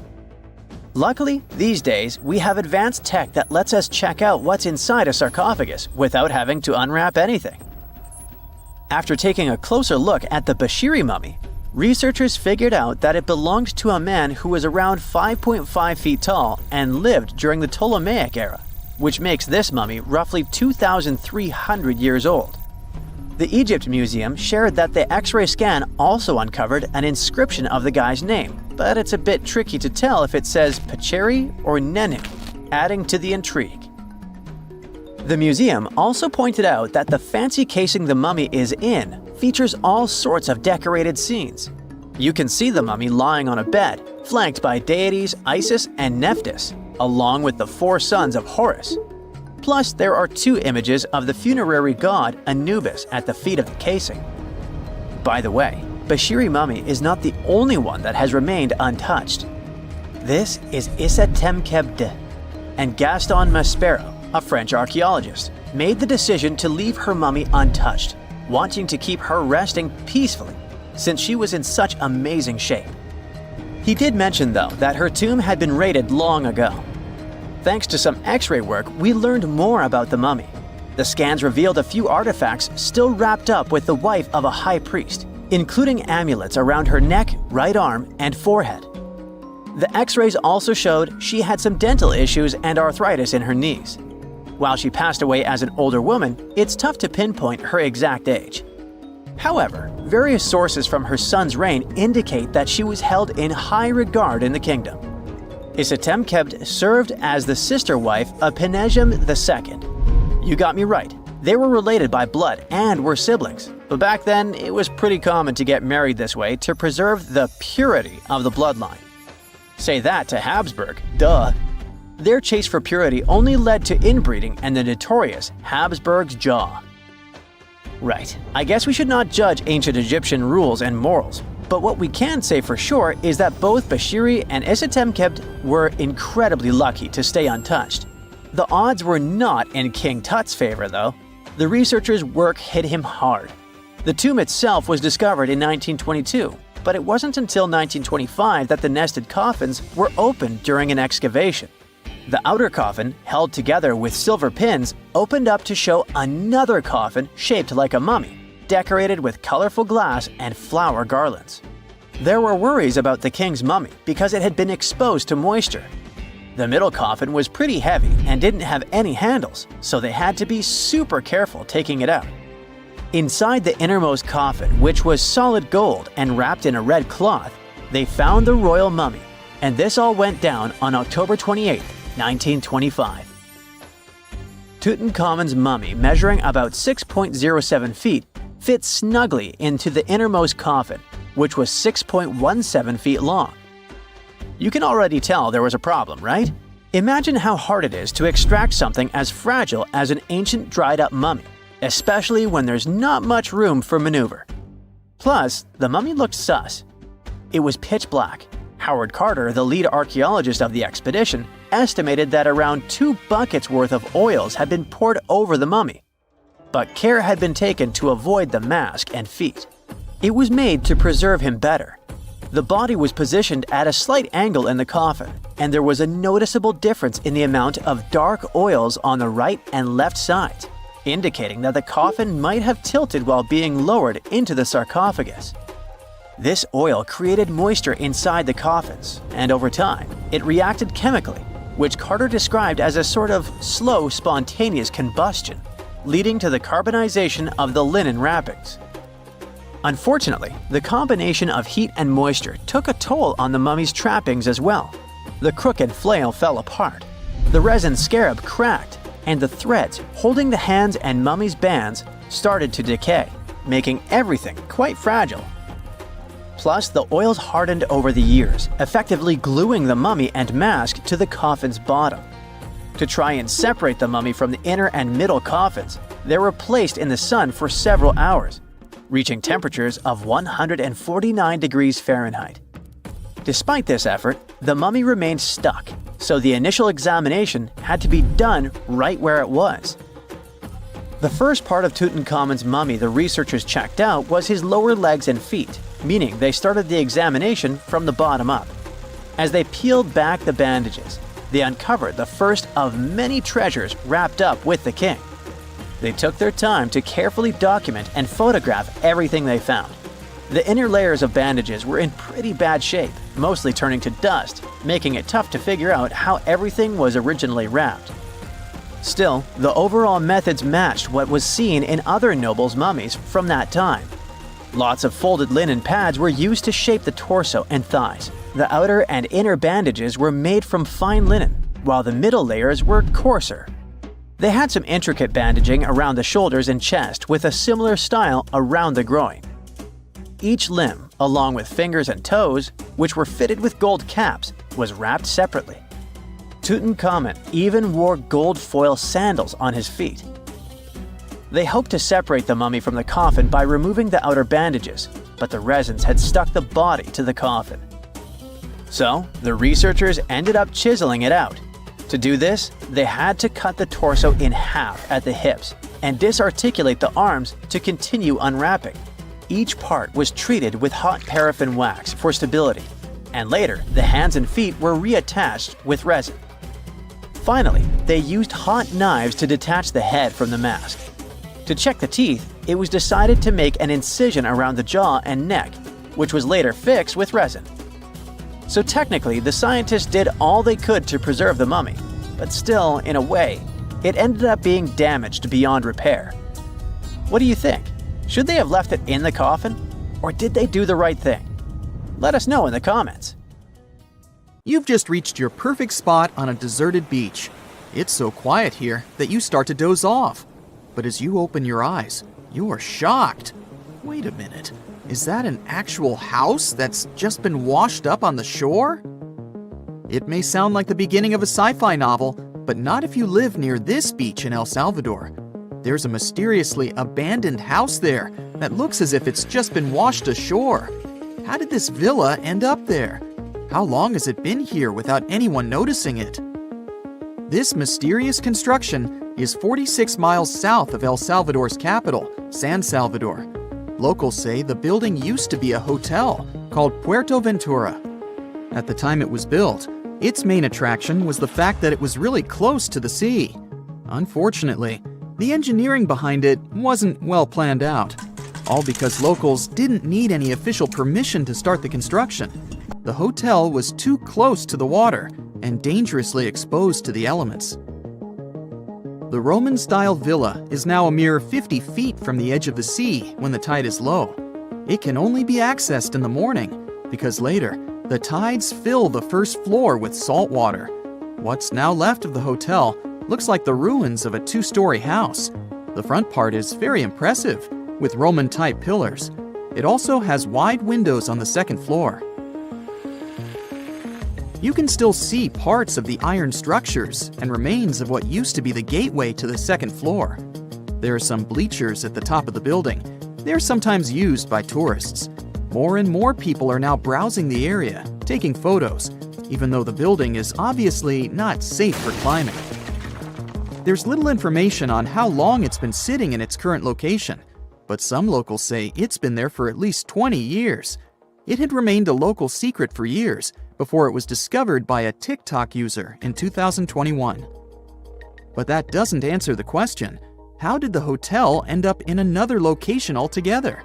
This is where things become a little fuzzy. While some locals say that the building was abandoned decades ago, others claim it was deserted after Hurricane Mitch hit the area back in 1998. Hurricane Mitch was one of the most dangerous weather phenomena to ever hit Central America. During the storm, the winds traveled at 178 miles per hour, and the hurricane itself lasted for about 15 hours. It was also the cause of a huge amount of rainfall, which resulted in floods and many dangerous landslides. Being built so close to the shoreline, the former hotel had little chance of surviving the extreme weather conditions, so it must have been literally displaced. After sitting under the sun, you might start dreaming of some snowballs getting washed ashore, to even out the temperature. I'm not kidding. This strange natural phenomenon did happen back in 2016. It resulted in about 11 miles of the coast of the Gulf of Aab in West Siberia getting covered with huge snowballs. Because of the low temperatures, small pieces of ice started to form in the water. Afterward, the wind and waves rolled them into giant snowballs. Some of them were the size of a tennis ball, but others were up to 3 feet wide. A 2004 Harley-Davidson night train motorcycle popped up ashore on a British Columbia beach back in 2012. It was neatly packed inside a shipping container. It took some time to do it, but the owner was eventually traced down. His name was Ikuyo Yokoyama, and he lost his motorcycle after a tsunami struck Japan on March 11, 2011. To get to its final destination, the Harley-Davidson traveled more than 4,000 miles. To celebrate its long journey, Yokoyama donated the bike to the Harley-Davidson Museum in Milwaukee. It's been on display there ever since, in case you want to visit. This strange phenomenon made it look as if someone spilled dish soap all over the beach. But it does happen pretty often in Queensland. Sea foam covers the shore there a couple of times each year. It mostly happens after a storm, when ocean waves move dissolved organic matter around. It's basically like a giant ice cream maker. After Cyclone Debbie back in March of 2017, some beaches actually needed to be closed because of huge amounts of white foam. The wind even brought some of that foam to the nearby towns, making locals believe it was snowing. Would you be surprised to see a 6x6 foot rusty metal die washed ashore on your local beach? Because back in 2017, people in Coeur d'Alene in Idaho sure were. It turned out to be an old storage tank. Someone decided to spice it up a bit by adding some white spots to make it look like a die. In 1992, thousands of rubber duckies got stranded at sea after a large container ship that was transporting them was hit by a wave. As you can imagine, the ducks started popping up all over the world, in Hawaii, Alaska, South America, Australia, in Europe, and even in the Arctic.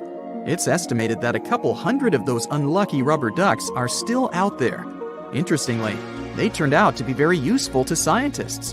Based on their movements, researchers can monitor the direction of water currents. If you happen to like dinosaurs, you'll be happy to know sea waters can also bring ashore some fossils. In 2018, a large dinosaur jawbone ended up on the coast of Lilstock Beach in Somerset, England. It used to belong to a dinosaur called Ichthyosaurus. Thanks to this finding, scientists were able to make an impressive discovery. Before, they thought the Ichthyosaurus could reach a maximum length of about 69 feet. But after they studied the jawbone, they ended up recalculating the creature's size. They concluded that the Ichthyosaurus could grow up to 85 feet. The megalodon was the largest predator in our planet's history. It lived almost all over the globe, except near the poles. How do we know that? Because megalodon teeth keep appearing on beaches every now and then. One staggering megalodon tooth, which was way over 20 inches long, was discovered in a river in Croatia. Since these creatures have been extinct for about 3 million years, their teeth are highly prized by fossil hunters. A giant Lego man that washed ashore is something I never thought I'd hear about. And it turns out it didn't happen just once. There were 4 of these giant Lego men in total, each around 8 feet tall. One was found in England and one in the Netherlands, while the other 2 popped up in Florida and California. It was surely not a coincidence, and after some research, people found out that a Dutch artist was behind this.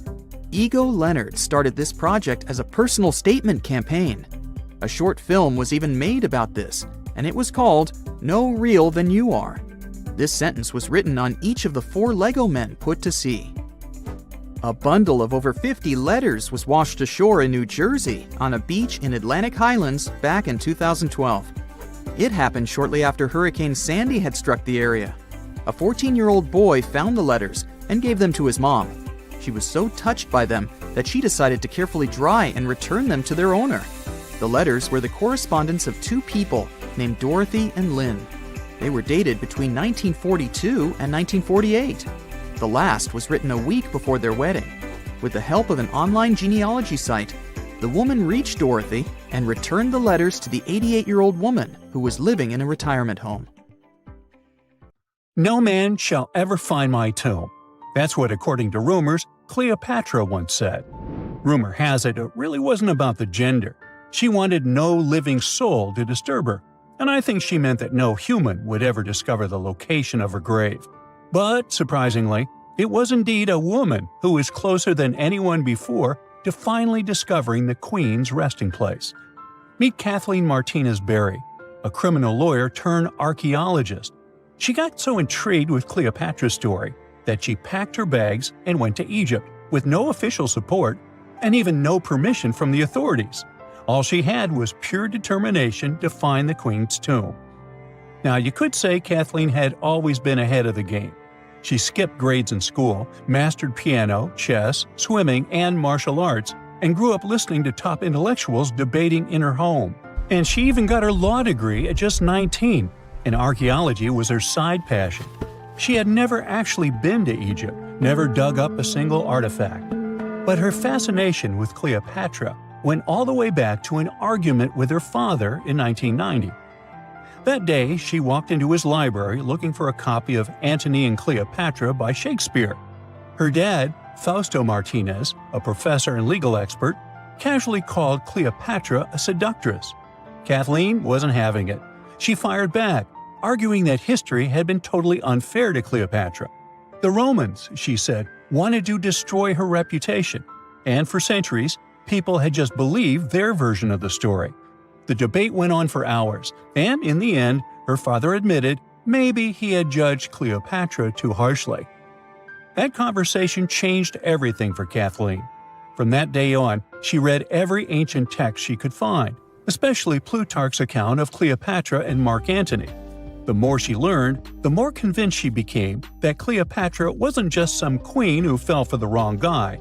She was a genius, playing a dangerous political game to keep Egypt independent. And the more she read, the more she started thinking, what if everyone had been looking for Cleopatra's tomb in the wrong place? That thought stuck with her. When she was caring for her second child, she earned a master's in archaeology. Multitasking. That reignited an obsession that would take over her life, uncovering the truth about Cleopatra. Even though most experts believe that Cleopatra's tomb, along with the final resting place of 13 other Ptolemaic rulers, lies somewhere beneath modern-day Alexandria, Dr. Martinez has a different idea. She believes Cleopatra was buried at Taposiris Magna, an ancient temple dedicated to Osiris, the Egyptian deity of the afterlife. But she still needed an ancient foundation plate. These plates, about the size of a smartphone, were placed beneath important temple structures and often contained inscriptions explaining when and why the temple was built. If she could find a plate that confirmed the temple was dedicated to Isis, Cleopatra's patron deity, she'd have solid proof that this was the right place to look. Nothing could deter Martinez. She excavated the entire temple site, digging deeper than anyone before her. Her team found coins with Cleopatra's name and face stamped on them. It meant Cleopatra had a direct connection to this site. Then, they uncovered something even more interesting. A tunnel used to bring water to people, leading straight from the temple into the Mediterranean Sea. So, if parts of the temple had already sunken into the water, could Cleopatra's tomb be down there too? Martinez needed proof to convince Egyptian authorities to let her search underwater. And, against all odds, she found the missing foundation plate. On it, the pharaoh offered a large area of Nubia to deity Isis. That was it, the confirmation she needed. The temple was indeed dedicated to Isis, proving her theory wasn't just speculation. If one temple was on land, Martinez suspected the second temple, possibly Cleopatra's tomb, had collapsed into the sea. She needed help from experts in underwater archaeology, so she reached out to Robert Ballard, the guy who discovered the Titanic. With support from the Egyptian authorities, she and her team began exploring the waters off the coast of Alexandria. And what they found was mind-blowing. Underwater, they discovered massive stone structures, some standing 6 to 10 feet tall, right where the coastline would have been thousands of years ago. They also found basalt blocks, the same material used in the statues from the first temple. That meant one thing: those weren't just random rocks. They were the remains of a lost city, buried beneath the sea for centuries. Now, we can only wait and see whether Martinez and her team will be able to unravel one of the greatest mysteries of the past left by the outstanding woman that was Cleopatra. Here's some backstory. After her father, Ptolemy VII, passed away, Egypt's throne went to both Ptolemy VIII and Cleopatra, or so it seemed. Cleopatra, just 18 at the time, allegedly married her 10-year-old brother. Yeah, ancient royalty had some different customs, though there's no solid proof of that. But sibling love didn't last long. Young Ptolemy decided he wanted all the power for himself and tried to push Cleopatra out.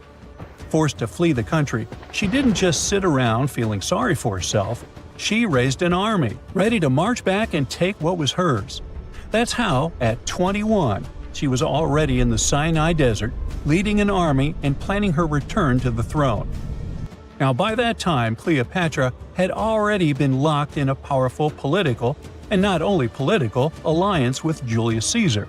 In June 47 BC, she gave birth to a son, Ptolemy Caesar, better known as Caesarion, who, many believe, was Caesar's child.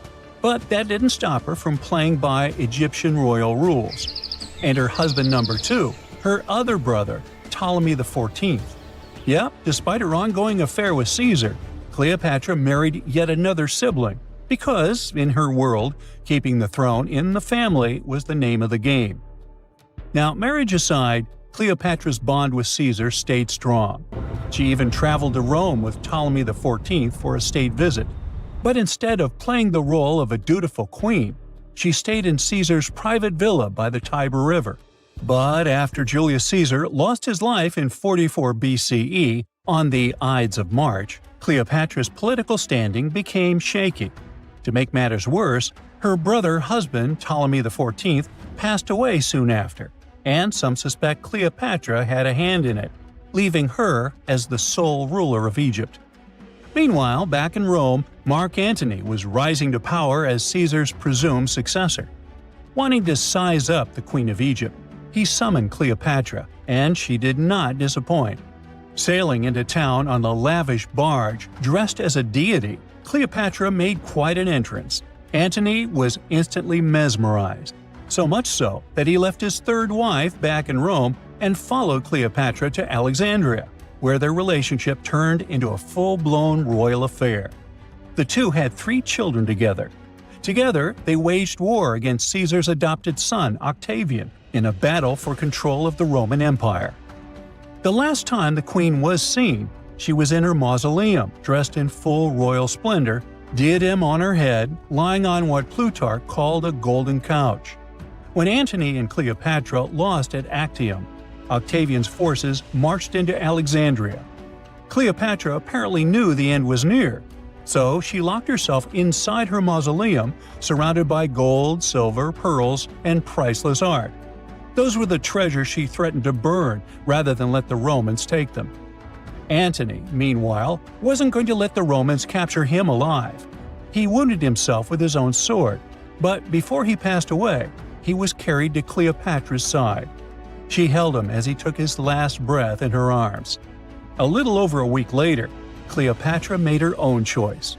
Rather than face humiliation as Octavia's prisoner, she ended her life. Legend says it was the bite of a deadly asp, though history isn't quite clear on that. At the time, Cleopatra was only 39. Sounds like a rather full life to me. I bet you've never heard of the legendary oasis of Zerzura.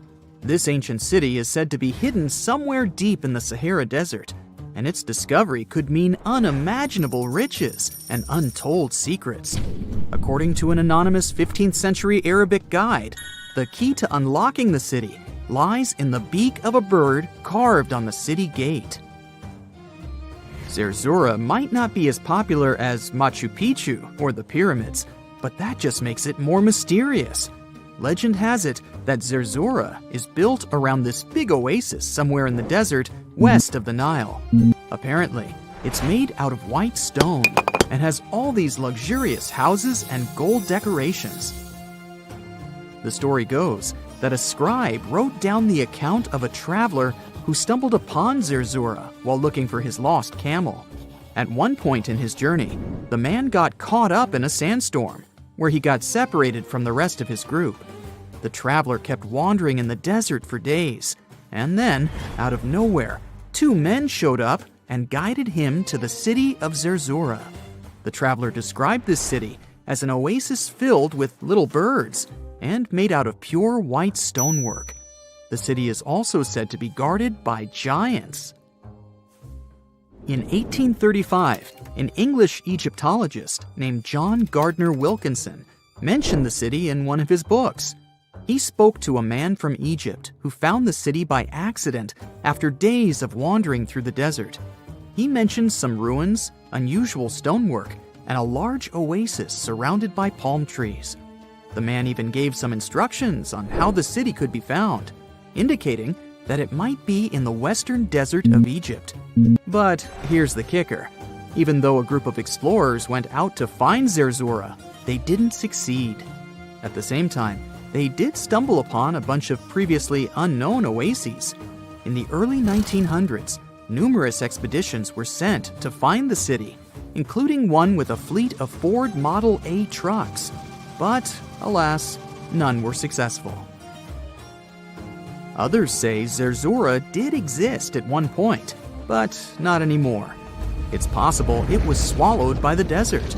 It's believed that back in the day, the Sahara Desert was actually green. Scientists even found traces of ancient rivers that flowed through the area 100,000 years ago, creating green corridors across the desert. But Zerzura might have never been real to begin with. Maybe it only existed in the minds of people, a figment of their imagination as they were struggling in the African desert. For thousands of years, people have been obsessed with the hunt for another lost city, Atlantis. But if this place really existed, where on Earth, or under the sea, could it be? According to Plato, Atlantis was an actual place, and it was supposedly located somewhere in the Atlantic Ocean, near the Strait of Gibraltar. But how did this mythical city become synonymous with a perfect paradise-like society? Well, you can thank Ignatius Donnelly for that. The American writer published a book in 1882 where he outlined 13 hypotheses about the existence of Atlantis. Donnelly truly believed that this lost city was where ancient humans lived in peace and joy for centuries. Donnelly even thought that Atlantis was the original source of many ancient civilizations around the world. And if we just followed Plato's clues, we could totally find Atlantis. Sounds like a treasure hunt, right? What inspired Donnelly to go on this quest in the first place, you might ask? Apparently, an amateur archaeologist discovered the city of Troy, using Homer's The Iliad as a guide. Well, if Troy was real, then why not Atlantis? Back in the day, some people believed that America was the legendary Atlantis. Columbus really stirred up some excitement when he brought back news about the New World to Europe. But the real hunt for Atlantis didn't really start until the 20th and 21st centuries. Some people tried to connect the dots between a volcanic eruption on the island of Santorini and the destruction of Minoan settlements. But in 2018, a team of investigators claimed they had nailed it, announcing they had discovered concrete proof that Atlantis had existed. What was their evidence, you ask? A series of mysterious circles in a national park in Spain. But the circles turned out to be nothing more than experimental ponds for studying zooplankton. Let's face it, there's no real evidence that Plato's lost city of Atlantis actually existed. But it doesn't make searching for it any less exciting, does it? The Fountain of Youth isn't a lost city per se, but it is another mythical location that many have claimed to have stumbled upon over the years. Long ago, people were obsessed with the idea of living forever, or at least extending their lives as much as possible. Each culture had its own wild story, like the Greeks talking about a magic fountain that let people live longer, or Alexander the Great finding a river of paradise that could heal the wounded. Japanese legends spoke of hot springs that could make you young again, while the Caribbean locals talked about the restorative powers of the water in one of their own mystical lands.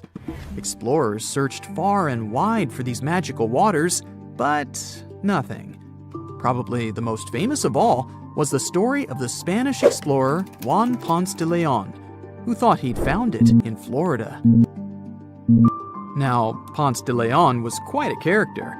He sailed with Columbus and became an important figure in the area now known as the Dominican Republic. He found gold in Puerto Rico and even became the island's administrator. But when the ruler of Spain decided to replace him in his duties, he got upset and decided to explore Florida, looking for gold and the elusive Fountain of Youth. He explored the Bahamas, but sadly, he didn't find any gold or magic water. He did, however, make his way to Florida. He explored the coast and even discovered the Gulf Stream. Unfortunately, his last expedition didn't go well, and he was wounded. But the legend of him searching for the Fountain of Youth lived on. Even though historians don't think he was really looking for the Fountain of Youth, thousands of people visit the Fountain of Youth Archaeological Park every year to try the sulfur-smelling water. It's the oldest attraction in Florida, which has been around since the 17th century.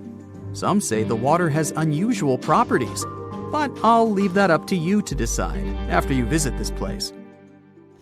Norse mythology has its own mysterious land called Thule. It's said to be somewhere between Scandinavia and Iceland, where the sun barely shines and the cold bites hard. The folks there survive on a diet of millet, herbs, fruits, and roots, washed down with a grain and honey brew. As for its exact location, scholars can't seem to agree on it to this day. The legendary ancient Greek explorer Pytheas was said to be the first to stumble upon Thule during his quest for tin mines. He sailed his way up north, passing by Scotland, and after 6 long days of sailing, he reached Thule. The people there, according to Pytheas, were quite primitive, but that's no surprise since they were just simple farmers living off the land. They showed Pytheas where the sun set on the shortest day of the year.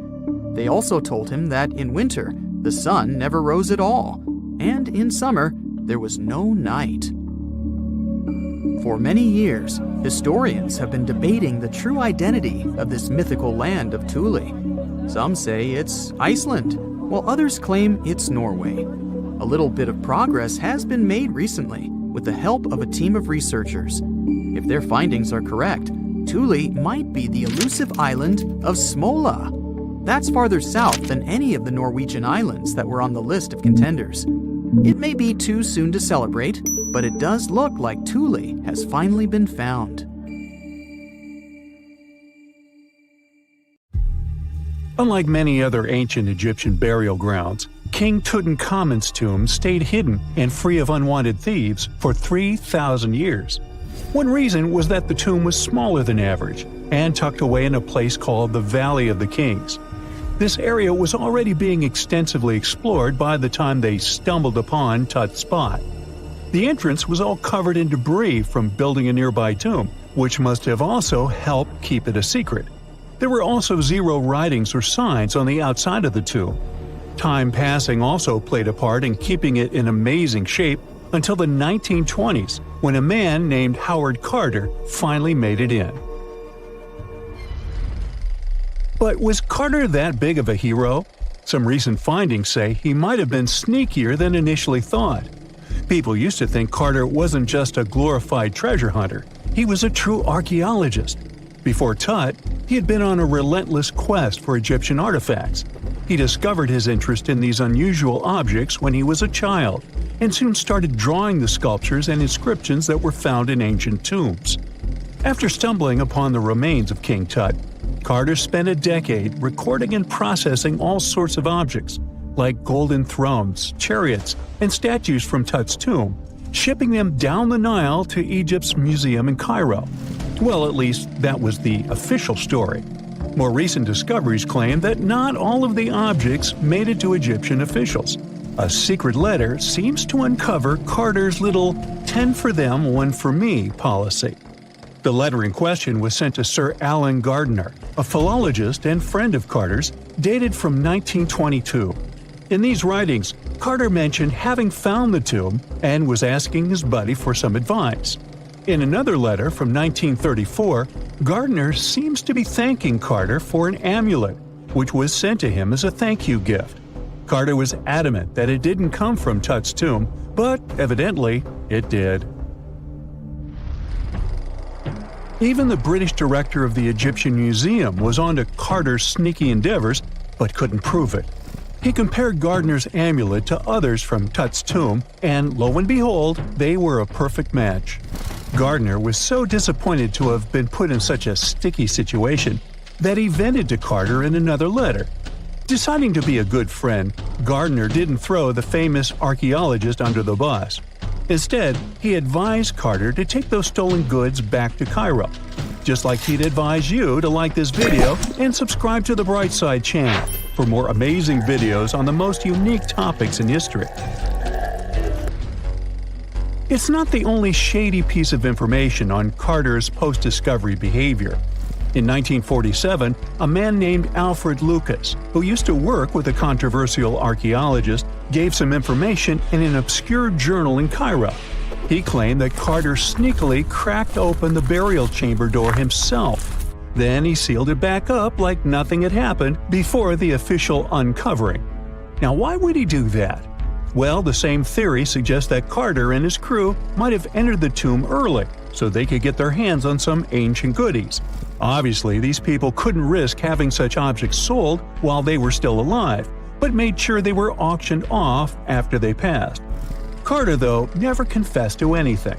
He made no official denial either, but the Egyptian government couldn't risk any more mysterious disappearances, so they prohibited him from entering the tomb for a while. Some have connected this apparent stealing to the curse of King Tut. If you've never heard of it, know that it became quite the scary tale soon after King Tutankhamun's resting place was uncovered. It claimed that anyone messing with the tomb of the boy pharaoh would face some serious bad luck. It's not all dramatic like a mummy going on an aggressive spree, but word got out that the people involved in disturbing King Tut's lair met some mysterious, untimely ends. The main untimely passing related to this supposed curse is that of George Herbert, the 5th Earl of Carnarvon. He was this British aristocrat who helped fund the search for the tomb. He passed away just a year after the tomb was opened. Now, people love to call it mysterious, but it turns out that Herbert was already in pretty bad shape health-wise when he got to Cairo, and he ended up getting taken down by a regular disease. Now, let's talk numbers. There were a lot of people linked to this tomb opening: security guards, archaeologists, and supporting staff. And sure, a few of them did pass not long after the tomb started receiving visitors. As much as we'd like this curse to be true for the sake of, good storytelling, statistically, if you have a bunch of people connected to opening a tomb, you'd expect some passings just by random chance. The average lifespan for those supposedly targeted by the ancient curse was more than 20 years after the spell was supposed to kick in. Herbert's daughter even lived until the 1980s, that's half a century later. And Howard Carter himself lived until 1935, a solid 16 years after the big reveal. Some have suggested that the whole curse was nothing more than a careful PR strategy. You see, when Tut's tomb was found, Howard Carter wanted to make a priority out of keeping nosy reporters away. So he might have come up with a curse hanging over anyone entering the Boy King's resting place. But what was stolen from King Tut's tomb anyway? Well, some jewelry to begin with. It might have been snatched by Howard Carter himself, according to a French specialist. He did some intensive research by looking at old pictures taken from inside the tomb back in the 1920s. He compared those images to various objects from museums and auction houses. He soon started to piece together the whereabouts of some of Tut's jewelry. First up, there's this collar that used to be on Tut's chest. It was all broken into pieces, and some parts went via Carter to the Nelson Atkins Museum in Missouri. Meanwhile, other bits ended up on a necklace owned by some unnamed people who tried to sell it in 2015 but failed. Even the Nelson Atkins Museum agrees, as they've confirmed the information on their website. Then there's a headdress piece. Some beads from it that once belonged to Tut apparently got stolen by Carter too. They were also strung into a necklace and are now being held at the St. Louis Art Museum. Another fancy collar made out of glazed ceramic magic spent some time at the Met, far away in New York. Thankfully, it was sent back to Egypt a bit over a decade ago. This seems to have been, as you'd expect by now, also stolen by Carter. Missing artifacts aside, King Tut still gave a ton of amazing objects that helped us learn more about this incredible ancient culture. Starting with the famous burial mask. It's this massive 21-inch gold art piece with semi-precious stones and glass paste. It weighs 22 pounds and showcases the boy pharaoh with a long beard and a headdress with a cobra and vulture. On the back, there's this spell from an important ancient Egyptian spiritual book that's supposed to make sure it works just as well in the afterlife. Tut was also apparently a board game enthusiast. They found 4 board games in his tomb, some made of ivory. Archaeologists also found a pair of gold sandals, though you'd imagine they were more for show than for comfort. In fact, the pharaoh probably never wore them in his lifetime. Now, speaking of fashion items, it turns out Tut was quite the fancy ruler. They even found a mannequin in his tomb that was used to pick out, adjust, and store his outfits and jewelry. The boy king seemed to have also enjoyed some music, based on the 2 trumpets historians found in his tomb. Though they were played back in 1935 in a BBC broadcast, the instruments are today considered too fragile to be maneuvered. It's nighttime, and you're about to walk inside Pharaoh Tutankhamun's final resting place. You know, King Tut. You don't have a torch, but at least you came with a flashlight. You walk down several flights of stairs and observe how the walls are carved in hieroglyphics and what looks like a spell. Those who take anything from this place will be doomed for life, the spell says. Even if you don't really believe it, this scares you a little bit. You find a huge stone door. Is it a trap? You manage to open it, but oh no, it's only an empty chamber. You check your map. It seems like you're heading in the right direction. After what feels like hours, you realize you must be trapped inside a labyrinth. You try to retrace your steps, but you can't find the door where you came in from anymore. That's it, you think to yourself. You've fallen for the pharaoh's trap. What's worse, you didn't bring a lunch. Okay, so we've all seen Hollywood movies where the main character is exploring ancient ruins and faces some seriously dangerous traps, right? We've been told Egyptian royalty protected their final resting places with venomous scorpions and snakes, sliding doors that will trap you for life, and giant rolling boulders that will crush anyone on their paths. The thing is, were these traps truly real? Well, I regret to be the one to break it to you, but this is all fiction. These elaborate traps were too technologically advanced for ancient civilizations to pull off. That is not to say, however, that there weren't any traps at all. Ancient civilizations, like the Egyptians and the Mayans, are known for their practice of building entire monuments dedicated to the ones who had passed away. These structures would often reflect the position of person occupied in society. So, for the really important people, the VIPs of their times, massive monuments were built to host their bodies long after they were gone. Some of these civilizations believed that a person's life would continue on the other side of the veil. For that reason, a person would be buried together with the belongings of their current life. If they had a lot of money and power and stuff, that meant their resting places would be filled with riches and gold. Now imagine if you lived in ancient Egypt and you knew exactly where all the pharaohs' tombs were located and had heard rumors of the amount of wealth kept in these places. Maybe you would be tempted to go check it out, right? We're talking about large rooms filled from floor to ceiling with golden artifacts, jewels, and even money. I mean, it does sound tempting. And since there weren't any security guards protecting the entrance of these places, Egyptians needed to get creative as to how they would protect these riches. These old civilizations found some traps to be useful. A recurring one was building empty rooms inside the monument to confuse a burglar. Now, let's take a look at Amenhotep III's final resting place as an example. It was built in the city of Luxor, in a spot also known as the Western Valley of the Kings. Two French engineers originally discovered the monument between 1905 and 1914 CE. The structure is huge and has more than 10 chambers, connected by long corridors and steep stairways. The King's Chamber is the most hidden one, and for an outsider to try and find it, they will probably enter a lot of empty rooms beforehand.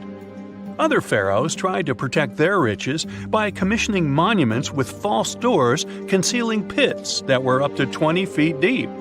This way, an unwarned and unwanted visitor would be surprised by the deep hole on their way to the king's resting chamber. Alongside false doors, pharaohs made sure to build labyrinth-style corridors and false walls. This way, robbers could take hours or days before they found the king's real chamber. As to pits with poisonous snakes on them, if there were any reptiles inside these monuments, they probably got inside on their own and would most likely not stay there for long.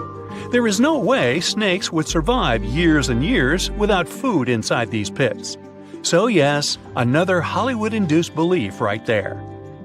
If these traps seem boring to you, archaeologists did find an interesting deterrent in the final resting place of the Red Queen of Palenque in Mexico. Palenque was one of the most powerful Mayan cities in pre-Columbian Mexico, and the Red Queen was believed to be the grandmother of the last Mayan king, undoubtedly a person of immense importance to the empire. In her honor, a huge monument was built to keep her body after her passing.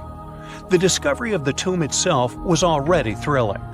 Archaeologists found an ancient monument when digging at the site back in 1994. The first thing they found was a room with a hidden door. Once they opened the door, they discovered a long corridor. Finally, at the end of this corridor was the Queen's chamber. The team of archaeologists was beyond excited to unearth this chamber with the mummy of the Queen herself still inside it. They found her to be accompanied by her pearls, jade shells, and expensive rocks. But as the team explored the remains, they saw something rather strange. The room was filled with a red-colored powder. Researchers knew that the color red was important to the Mayan people, and that much of their clothing and buildings were decorated with this color. But they didn't understand why the queen was buried with this unknown red substance. After they took a sample back with them for further analysis, they discovered that the red powder was cinnabar, a very dangerous mineral. This powder, when inhaled, can cause, shall we say, severe health damage to a person. The team concluded that this could only be a trap for anyone trying to steal her riches. Okay, so dangerous powders might have worked as the most intense traps we've seen until now. But perhaps the cheapest way to keep out unwanted visitors was to advertise spells written out all over the monument. We'd probably laugh at these today, but back in the day, they were more or less effective. Spells usually said that the person who took anything from that place would meet a tragic fate. Some spells said that robbers would lose their houses in big fires or terrible floods. Other spells said burglars would have incurable and undiagnosed health issues, but they weren't really enough to stop people from taking any gold. There are some stories surrounding how these spells might have been real. One of them is from the famous British Egyptologist Howard Carter, the one responsible for unearthing Pharaoh Tutankhamun's resting place in the 1920s. After months of unsuccessful digging, Carter discovered the tomb's existence by chance. He found the entrance to a stairway right beneath the soil where he had been searching all those months. With the help of a team, he cleared the piles of sand blocking the stairs and discovered a doorway. The door had several royal symbols carved into it, and Carter knew this could only mean a very important person had been buried there. And he was right. With a chisel, he made a hole in the top left-hand corner of the doorway and lit his vision with the help of a candle. He couldn't believe what he was seeing, the reflection of several golden and jeweled items crowding the chamber before him. Lost for 3,000 years, Carter had just discovered the final resting place of King Tut. But the story didn't finish here. This discovery was accompanied by a series of unfortunate events that led people to believe it had something to do with the pharaoh's spell. Carter himself mysteriously passed away just a few years later, and some of his assistants lost their houses in floods, just like one of the spells threatened. Some say it's just coincidental, as there's no real proof of these things being connected. Well, what do you think? Was this an effective trap after all? Egyptian archaeologists made an extraordinary discovery near Cairo just recently. Drumroll, please. The most ancient and most complete mummy yet discovered in the country. Yes, they were keeping it under wraps. The 4,300-year-old mummy was found in a group of tombs close to the step pyramid of Djoser, dating back to the Egyptian Old Kingdom. It was covered in layers of gold. The team also found several other tombs, including one belonging to an ancient Egyptian official and another belonging to a secret keeper who had the power to perform special ceremonies. Another interesting tomb was that of a writer, which featured the largest statues ever found in the area. This vast burial site is also home to more than a dozen pyramids and resting grounds. Probably one of the most famous mummies in the world is that of Hatshepsut. She ruled Egypt like a boss for around 20 years, building all sorts of impressive buildings and creating new trade routes. But when archaeologist Howard Carter found her tomb in the Valley of the Kings, her sarcophagus was empty. However, Carter did find two coffins in another tomb, one of which belonged to Hatshepsut's wet nurse and the other to an unknown woman. In 2006, a team of specialists decided to investigate whether that mysterious lady was the queen herself. They found a molar tooth in a wooden box with Hatshepsut's name on it, and when they compared it to a gap in the mummy's mouth, it was a perfect match. Ramses II was a pretty impressive ruler, but it was his mummy that eventually made history. Now, we don't hear too much about his daddy. Okay, I'll stop. Ramses is considered to be the most powerful pharaoh in all of Egypt, as he reigned for a whopping 6 decades. He also lived to be over 90 years old. Now that's pretty amazing, considering the time he lived in. Ramses II supposedly had over 100 offspring too. Talk about a big family. When he passed away, his body was originally buried in the Valley of the Kings, but some sneaky guys tried to rob his tomb of all his treasures.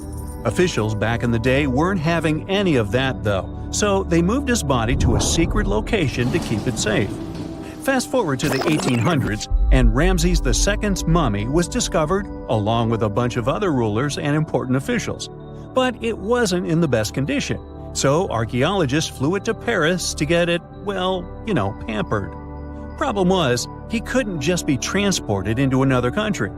The only solution available was to give Ramses II his own passport. His occupation was listed as king, and the document even featured his photo. Most mummies aren't necessarily known for having the most hydrated skin. But that of an ancient woman, also known as Lady Di, proves otherwise. No, not that Lady Di. This wealthy lady from ancient times was discovered in an ornate tomb in 1971, and she looked fabulous, if we can say so about a mummy. Thanks to the special conditions in her tomb, like the moisture in the environment and the lack of oxygen, her body was almost perfectly preserved. Her skin was soft, her hair was on point, and she was still flexible. The museum that now proudly displays her mummy also shows a ton of fancy items that were buried with her, like dinnerware and musical instruments. Archaeologists investigated the mummy further and discovered that she passed away from a heart attack at around 50 years old. Even though it hasn't been around for over 2,000 years, Lady Di is still making history. The mummy of Otzi the Iceman was discovered in the Alps in 1991. Austrian authorities initially thought he was a modern mountaineer because he was so well preserved. Turns out, he was actually from the Copper Age. He was found in a mountain pass over 10,000 feet above sea level. Through studying his mummy, we've learned so much about life in Copper Age Europe. For example, we know that he was a native of Central Europe and enjoyed eating meat. He also suffered from arthritis, narrowing arteries, and intestinal problems. But he likely used acupuncture and medicinal herbs to treat these conditions. And apparently, he was pretty handy with tools. He sharpened them just days before his untimely demise. Who knows if he was expecting trouble or just getting ready for some routine work. Now, King Tut and his story is most likely the one that made all mummies famous. This pharaoh passed away at the young age of 19, more than 3,000 years ago. But his mummy is still one of the most well-known in the world. When his tomb was opened in 1922, people went wild because it was still intact, unlike many other royal tombs. It had some seriously blinged-out coffins, including one made of solid gold. Not only did Tut's tomb give us a glimpse into ancient Egyptian history, but his mummy also taught us a lot about the time he lived in. DNA analysis helped identify his parents and revealed that the pharaoh had a rare bone disorder that might have made walking a bit tough. Now, Ginger is most likely one of the coolest mummies you'll ever hear about. He's like a time traveler from 5,000 years ago who's still looking fly with his golden hair and perfectly preserved nails. Ginger was discovered in Egypt and is believed to be the earliest known mummified body. Before people even knew about mummification, they used to place bodies in shallow graves in the hot, dry sand. And since the sand absorbed all the water, bacteria couldn't reproduce and the body was preserved naturally. Now, scientists are not sure if Ginger's preservation was intentional or not, but since he was buried with some pottery vessels, it's likely that whoever buried him knew some serious preservation techniques. If you want to meet Ginger in person, he's currently chilling at the British Museum. One Dutch art collector bought a statue from Asia and ended up finding a weird discovery. The statue contained a mummy hidden inside. Unfortunately, the body was too fragile to move, so they had to leave it there. The coolest part is that this mummy is over 1,000 years old and was on display for 200 years before being encased in the statue. When scientists did a CT scan, they found out that the mummy was filled with paper scraps covered in writings. Experts think he might have done this thing called self-mummification, which is a pretty intense process involving a special diet and tea that makes your body less prone to bacteria. Only a few people could handle this ritual, and those who managed to do that were seriously respected. No other Egyptian queen has baffled scientists and historians like the stunning Nefertiti. Based on her statues, she was known for her slender neck, wide eyes, and high cheekbones. Her name translates to "the beautiful woman has come." Talk about living up to your name, huh? Even though she wasn't a pharaoh herself, Nefertiti still managed to leave a lasting impression. Written records suggest that, as a wife and queen, she held an incredibly influential role. Because of her power, she was indeed admired, but she also managed to make quite a lot of enemies throughout her life. She was also related to King Tut, but not biologically. Rather, she was his stepmother. So far, locals have yet to identify her mummy, but that may soon change.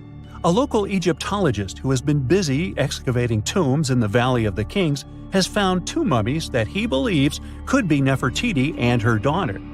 According to specialists, we may soon finally get a definitive answer about the identity of these 2 mummies. And if one of them does turn out to be Nefertiti, we could be in for a real treat. DNA analysis and CT scans of the mummy could give us the most complete and accurate image of the queen that we've ever seen. It's crazy to think that we've only scratched the surface of what lies beneath modern-day Egypt. Nefertiti ruled during a time of great power and prosperity in Egypt, but unfortunately passed away in a period of social turmoil, leading to her gravesite being lost. Now, where's my mummy? If you've ever wondered what it feels like to walk on diamonds, head straight to the town of Nördlingen in Germany. It seems like a typical fairy tale village with cute houses and red roofs, but its walls and streets are actually studded with over 72,000 diamonds. You'll need a microscope to see them, but they're definitely there. When the first people came to live here, somewhere around the 9th century CE, they were positive they were settling down in a volcanic crater. They didn't know the stone they were using for construction was embedded with millions of tiny diamonds, and the origins of the crater were out of this world. An asteroid slightly larger than half a mile in diameter hit our planet around 14.5 million years ago in what is now Bavaria and left a crater 16 miles wide. The bedrock was under such intense heat and pressure that the bubbles of carbon inside transformed into tiny diamonds at a concentration like nowhere else in the world.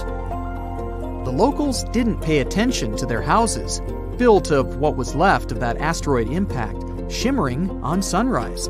Then, in the 1960s, 2 geologists arrived from the USA, studied the landscape from a distance, and noticed it didn't look exactly like a volcanic crater.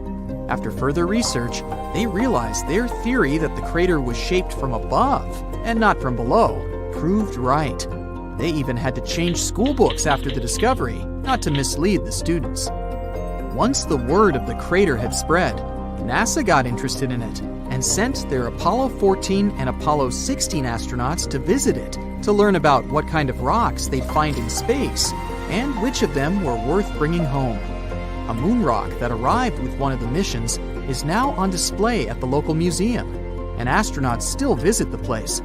The locals, though, are so used to living among diamonds, they don't even find it special. The Australian town of Coober Pedy is known as the opal capital of the world and exists completely underground. The town even has the first 4-star underground hotel in the world. The reason people settled in this area was to work at an opal mine. Back in the day, the miners could hardly survive under the burning desert sun, so someone decided to put a tent directly into the mine. Then it turned into a home. Now, Coober Pedy has around 2,500 residents from different countries, about 30 shops, an opal gallery, museums, a bar, and other buildings, and is a popular tourist attraction. The town of Manawi, Nebraska, in the USA, has a mayor, a clerk, a treasurer, a librarian, a tavern keeper, and a bartender. Yet, the population is officially just 1. Elsie Eiler has been doing all those jobs, paying taxes to herself, and voting herself for mayor since 2004. Back in the 1930s, Manawi had a population of 150 people, grocery shops, and restaurants. When farming conditions got worse, people started leaving family by family until it went down to 1 person. If you feel like saving some money on house construction, look up some property in the Spanish town of Centenil de las Bodegas. 3,000 residents live under and into the sides of the Cadiz Mountains, and used them as natural walls and ceilings. The first settlers moved in here back in prehistoric times. The rocks keep the houses cool in the summer and warm in the winter. Neft Dashleri in Azerbaijan was built as an oil platform in 1940, directly in the Caspian Sea. Once they discovered rich oil deposits, it started growing and is now made up of a network of platforms with around 5,000 people working and living here. The town has apartments, bridges, a library, a community center, and even a movie theater. The Japanese village of Nagoro has an unofficial second name, the Scarecrow Village. The last children were born here over 20 years ago. It officially has less than 50 residents, but it feels complete thanks to 350 life-size human dolls. When a local lady came back here in 2000 to look after her aging father, she saw the empty streets, shops, and schools. To change that, she and her friends started making cute dolls to replace the residents. The entire town of Whittier, Alaska, lives under one roof of a 14-story building of a former barracks. That's around 220 people who live here all year round, plus all the shops, a police station, a post office, a hospital, and a church. The locals are mostly working in commercial fishing, recreation, and tourism, or for the state ferry and railroad. The idea behind having everyone and everything in one place is to save money on heating in the always cold climate and let the people do all their business inside. This way, they don't have to face the unbearably strong winds. There's a town in Svalbard, Norway called Longyearbyen, where the sun sets on October 25th and doesn't rise again for the next 4 months. When it rises again in spring, the locals gather on the step of an old hospital at 12:15 to welcome the sun and celebrate its return. Then, it doesn't set for over 4 months. It happens because of the way the Earth is tilted on its axis. The sun only rises and sets once each year at the North and South Poles. Longyearbyen is the northernmost town in the world, so it gets affected by that. Its residents occasionally see polar bears and reindeer in the streets and get around on snowmobiles. The Italian village of Viganella was built right at the bottom of a deep valley and on the wrong side of the mountains. They cast huge shadows and deprived the village of the sun for the entire winter. The locals used to live like that for centuries, until one engineer decided to build a large mirror high on the opposite slope of the mountain. It's operated by a computer and reflects light on the central square of Viganella for at least 6 hours a day during the darkest months. Santa Cruz del Islote in Colombia is one of the world's most crowded islands, with around 600 residents in a 2.5-acre area. Fishermen built this island on a coral platform over a century ago. They chose it because of its beautiful location and the absence of mosquitoes. The families of the original settlers were growing, and most of them never left the island. You'll only find people with 6 different last names living here. When the family needs extra space, they just add an extra floor to one of around 100 homes in town. Now it has a school, shops, a church, and 1 restaurant. There is no traffic, since the streets aren't wide enough for cars or trucks, and the distances are perfectly walkable. No one on the island locks their doors, because everyone knows each other, and there hasn't been a single crime. Another place where people don't lock their doors is the Shani Shingnapur village in India. In fact, local homes and even shops don't have front doors, keys, and locks, but locals never feel unsafe. Residents believe their village is under the protection of Lord Shani, who will punish anyone who tries to steal something. A legend says that around 300 years ago, after heavy rain and flooding, the locals found a huge rock. The same night, Lord Shani appeared in the dreams of the village head and promised to protect the village if they kept the rock and the village unsheltered. The deity would live on the rock and oversee the village. Once the first bank opened in the village, they added a glass entrance and a barely visible electromagnetic lock with a remote control to respect the tradition. If you're looking for the most relaxed place in the world, check out The Villages in Florida. You can't move here unless there is at least one person over 55 in your home. And you'd have to leave behind any family members under 19.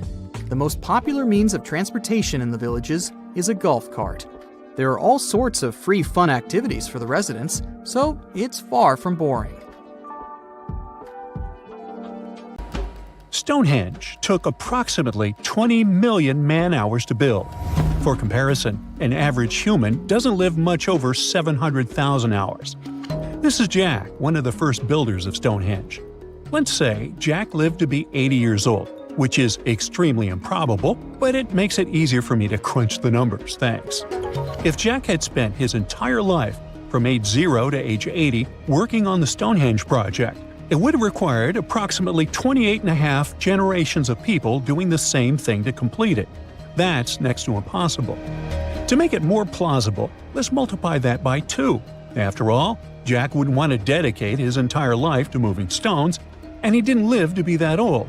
Thus, we arrive at around 57 generations needed to build Stonehenge. That's not enough room on the screen for me to introduce John, Jack's great-great-great-great, you get the drift, grandson. So it all began around 5,000 years ago with just a simple circular earthen bank and ditch. Fast forward to around 26,000 BCE, and the builders replaced that initial structure with a complex arrangement of wooden posts and brought in around 80 dolerite bloom stones from Wales, which were rearranged at least 3 times. Then, a few hundred years later, they added those massive sarsen stones, each weighing around 25 tons. These enormous sandstone blocks were transported about 19 miles to create a continuous outer circle, with 5 trilithons, 2 upright stones topped with a lintel, forming a horseshoe shape inside. It was a millennium-long building process that demanded years of hard work. So, people must have lived nearby, right? But how would they have found shelter back then?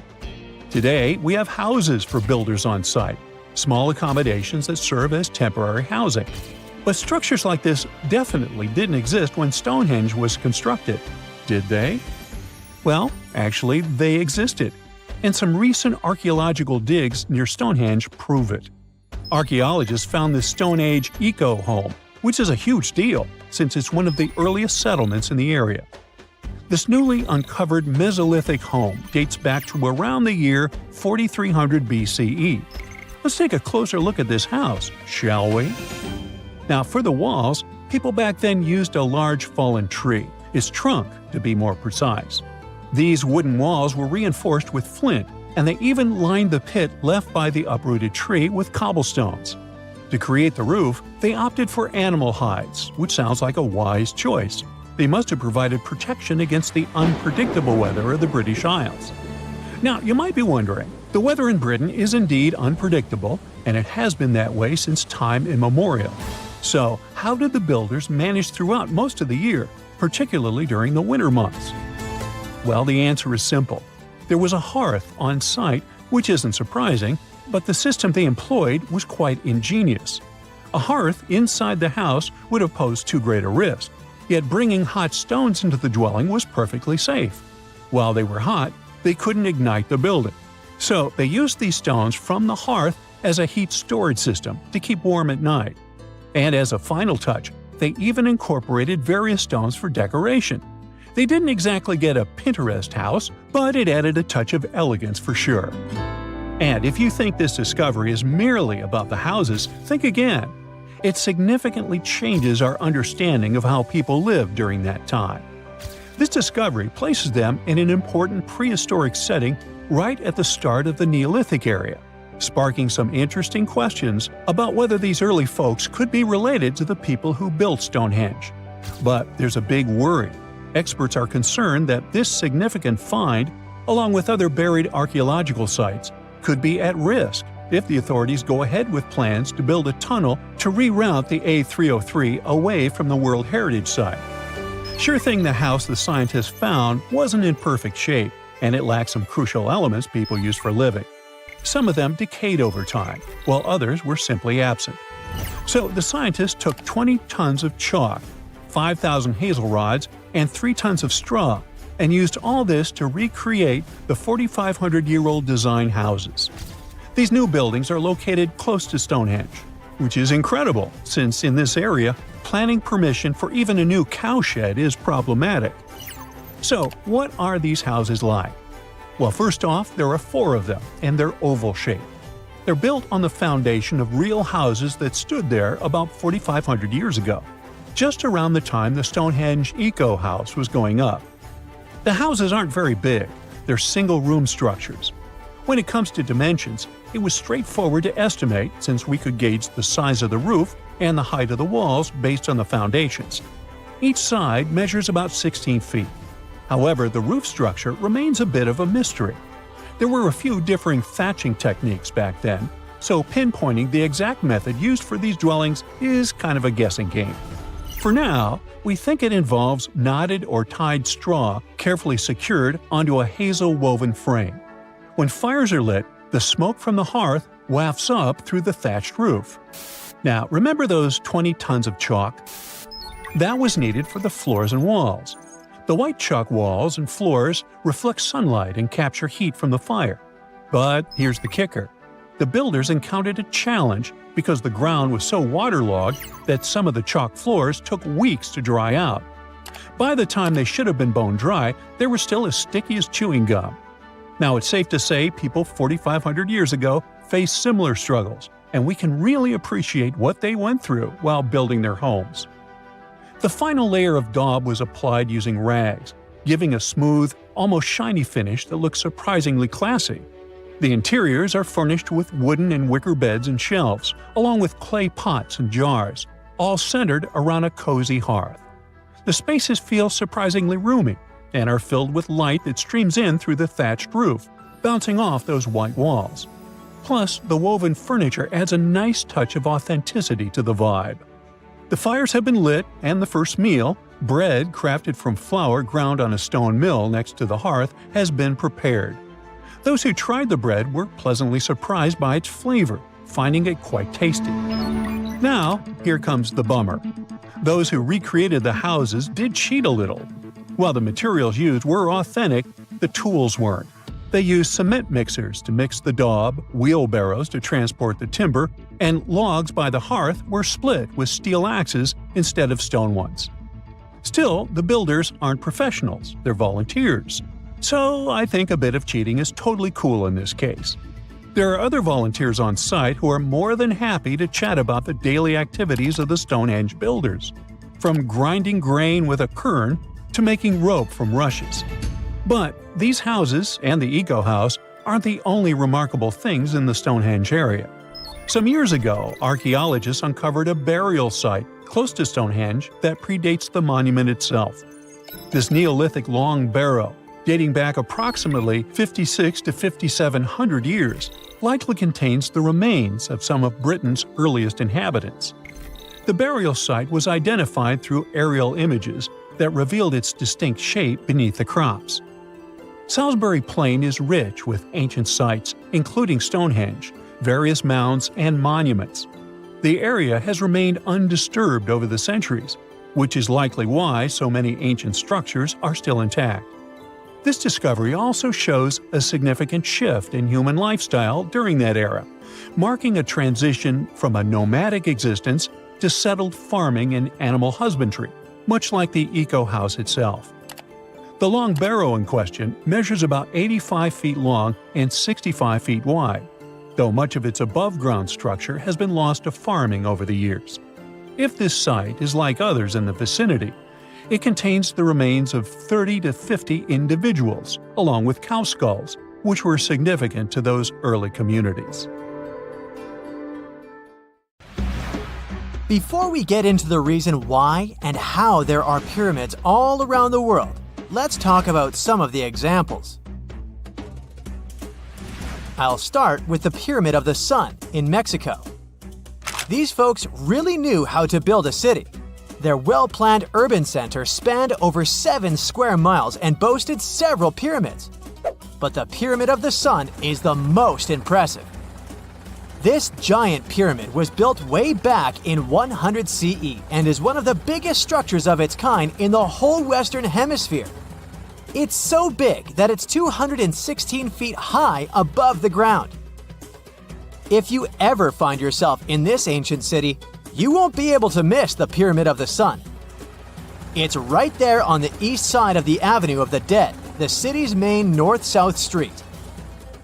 To build this incredible pyramid, around 1 million cubic yards of material were used, including a special kind of red volcanic rock called hued tizontal. Impressive, huh? We don't know too much about the people who built the Pyramid of the Sun or its purpose. But archaeologists believe there was once a temple on top of it. When explorers went below the pyramid in the 1970s, they found a bunch of cool tunnels and chambers. In 2011, they even found a secret stash of clay pots, obsidian pieces, animal bones, human figurines, and a mask. Who knows what other secrets the pyramid is hiding? If you decide to see this one, you must climb the pyramid using the 248 uneven steps on the west side. Watch your step. Sudan got some pyramids too. Nubian pyramids aren't as big as the ones in Egypt, but they still got around 200 of them.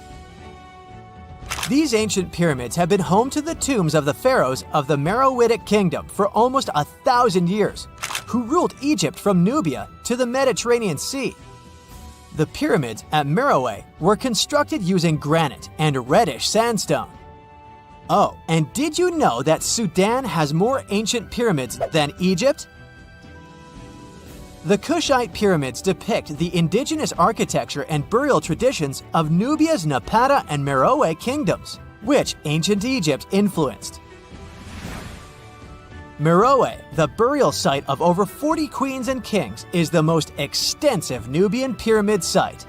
The tomb walls depict mummified royals bedecked in jewelry, their wooden caskets containing bows, quivers of arrows, and other artifacts pointing to the Meroitic relationship and trade with Egyptian and Greek civilizations.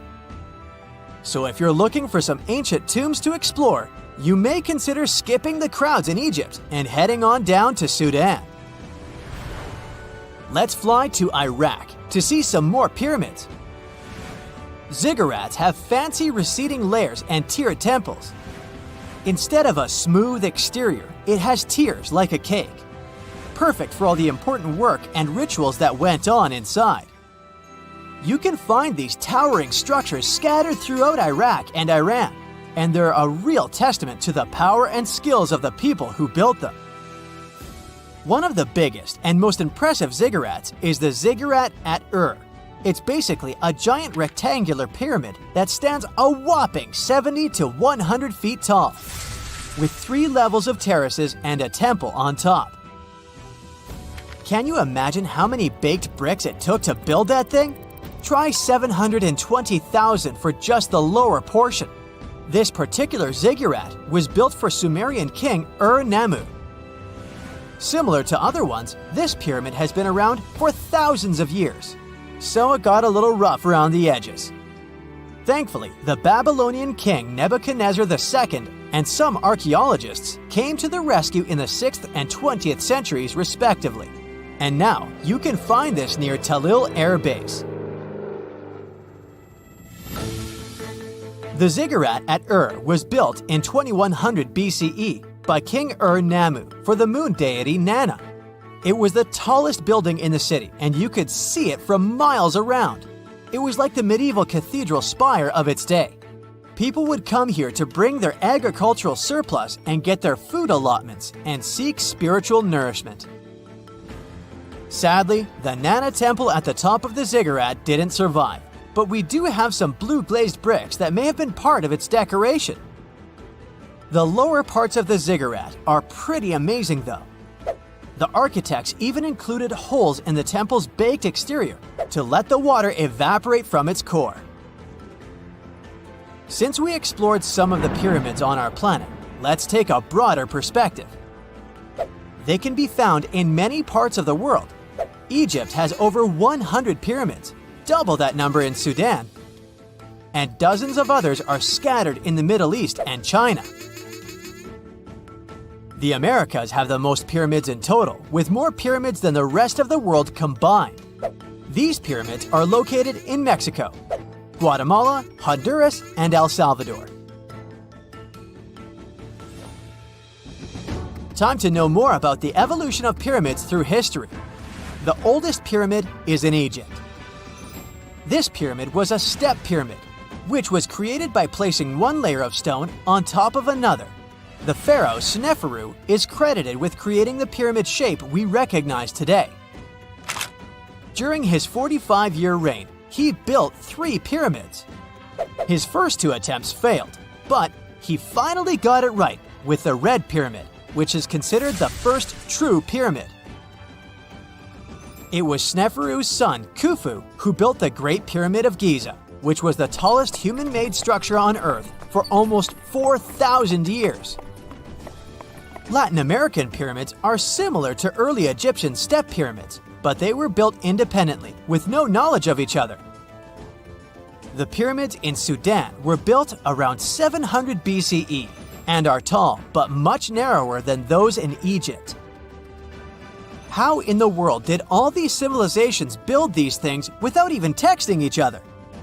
After all, the Aztecs, Mayans, and ancient Egyptians were about as different as possible. But despite their cultural differences, they all seem to agree on one thing: pyramids were pretty cool. Step pyramids are all around the world because they were the most feasible and stable way to build large and tall structures without access to lighter building materials like wood and metal.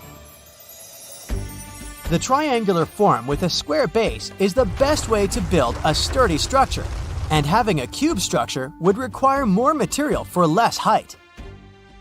Now, when it comes to pyramid design, the Egyptian pyramids were like giant triangles with a square base, smooth sides, and a pointy top. On the other hand, the Aztecs and Mayans went for a tiered cake look, with steps leading up to a flat platform on top. So, while all these pyramids share the same basic shape, they have their own unique flair. Each group built its pyramids using different materials, techniques, and slope angles. So while they may have been inspired by each other's work occasionally, they were just doing their own thing. Egyptian pyramids had smooth, angled sides that were designed to help the pharaoh's soul ascend to heaven. The Pyramid of the Sun was built over a series of caves that served as a passageway for the deities. The Maya built the temple of Kukulkan in Chichen Itza to honor the deity Kukulkan, usually represented by a serpent. Nicknamed El Castillo, it has 91 steps on each side, plus a platform. That's 365 steps, one for each day of the Mayan calendar. Tell me, Brightsiders, how were pyramids built? To begin with, humans made them, not a foreign race from space that landed on Earth. You see, one thing that all pyramids have in common is that they were built without advanced tools or even the wheel. It took a lot of people to build them, including skilled laborers and architects. For example, it's estimated that 20,000 people built the Great Pyramid of Giza, and it's believed that most of them were skilled laborers. Building pyramids was a massive undertaking that required years of planning and effort. The Great Pyramid at Cholula, Mexico, took 600 years to complete.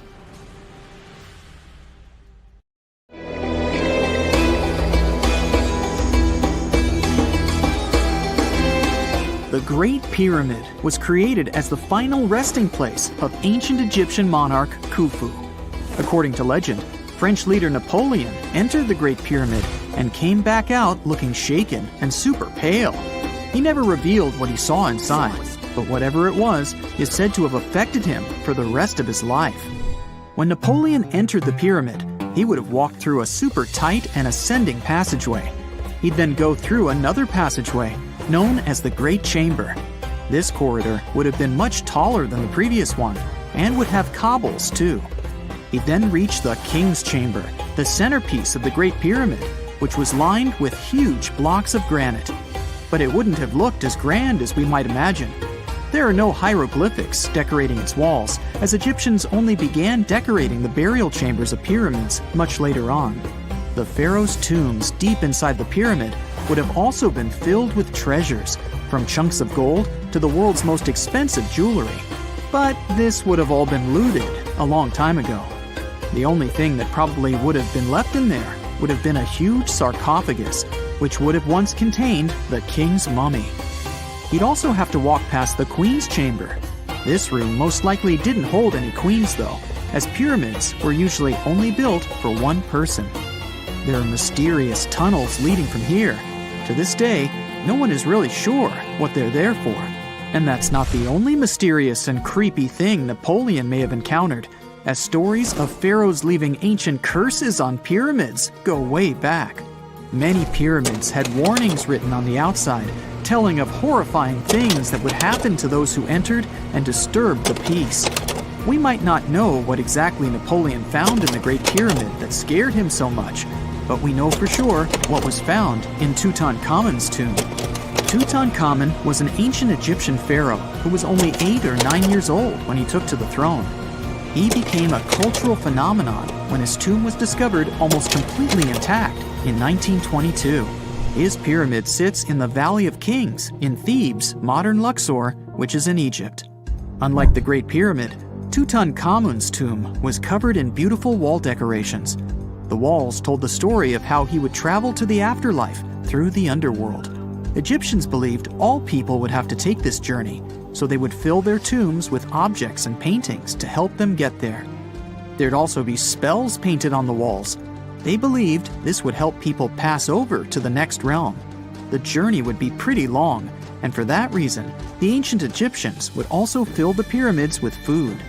Tutankhamun's pyramid was filled with 8 fruit baskets. They even found something called gingerbread fruit in there. The rooms were jam-packed with furniture, statues, clothes, and staffs, amongst a whole bunch of other things. You'd likely find a lot of clothes and expensive jewelry in the pyramids as well. The ancient Egyptians wanted their ancestors to travel in style to the afterlife. They put Tutankhamun in his final resting place with over 50 pieces of clothing, all of the highest quality. There were tunics, scarves, gloves, and headdresses, and a ton of jewelry. Bracelets, pendants, necklaces, rings, and scarabs for protection were all found inside. Each of them was made of gold or precious stones. There were also fans made of ostrich feathers to keep the old pharaoh cool in the hot Egyptian sun. But the temperature inside the pyramids never actually went above 68 degrees Fahrenheit. The ancient Egyptians developed a super cool air conditioning system that we don't fully understand even today. Tutankhamun's pyramid also contained 130 walking sticks made from ebony, ivory, silver, and gold to help him on his journey. There were 3 chariots hidden away in case he got tired of all the walking. They also put 11 boat paddles inside, but there was no sign of any boat. The pyramids would be littered with the pharaoh's favorite scents and perfumes. During the excavation of Tutankhamun's pyramid, it quickly became clear that it had been robbed during ancient times. There was damage to doors and traces of oils left in empty jars. It looks like someone raided the pyramid for gold and the scents, perfumes, and oils that had been left for King Tut. There was still a bit of perfume, which was made from coconut oil and frankincense, left in one bottle. It seems like Pharaoh Tutankhamun loved board games. There was an ivory traveling set of senet in his pyramid.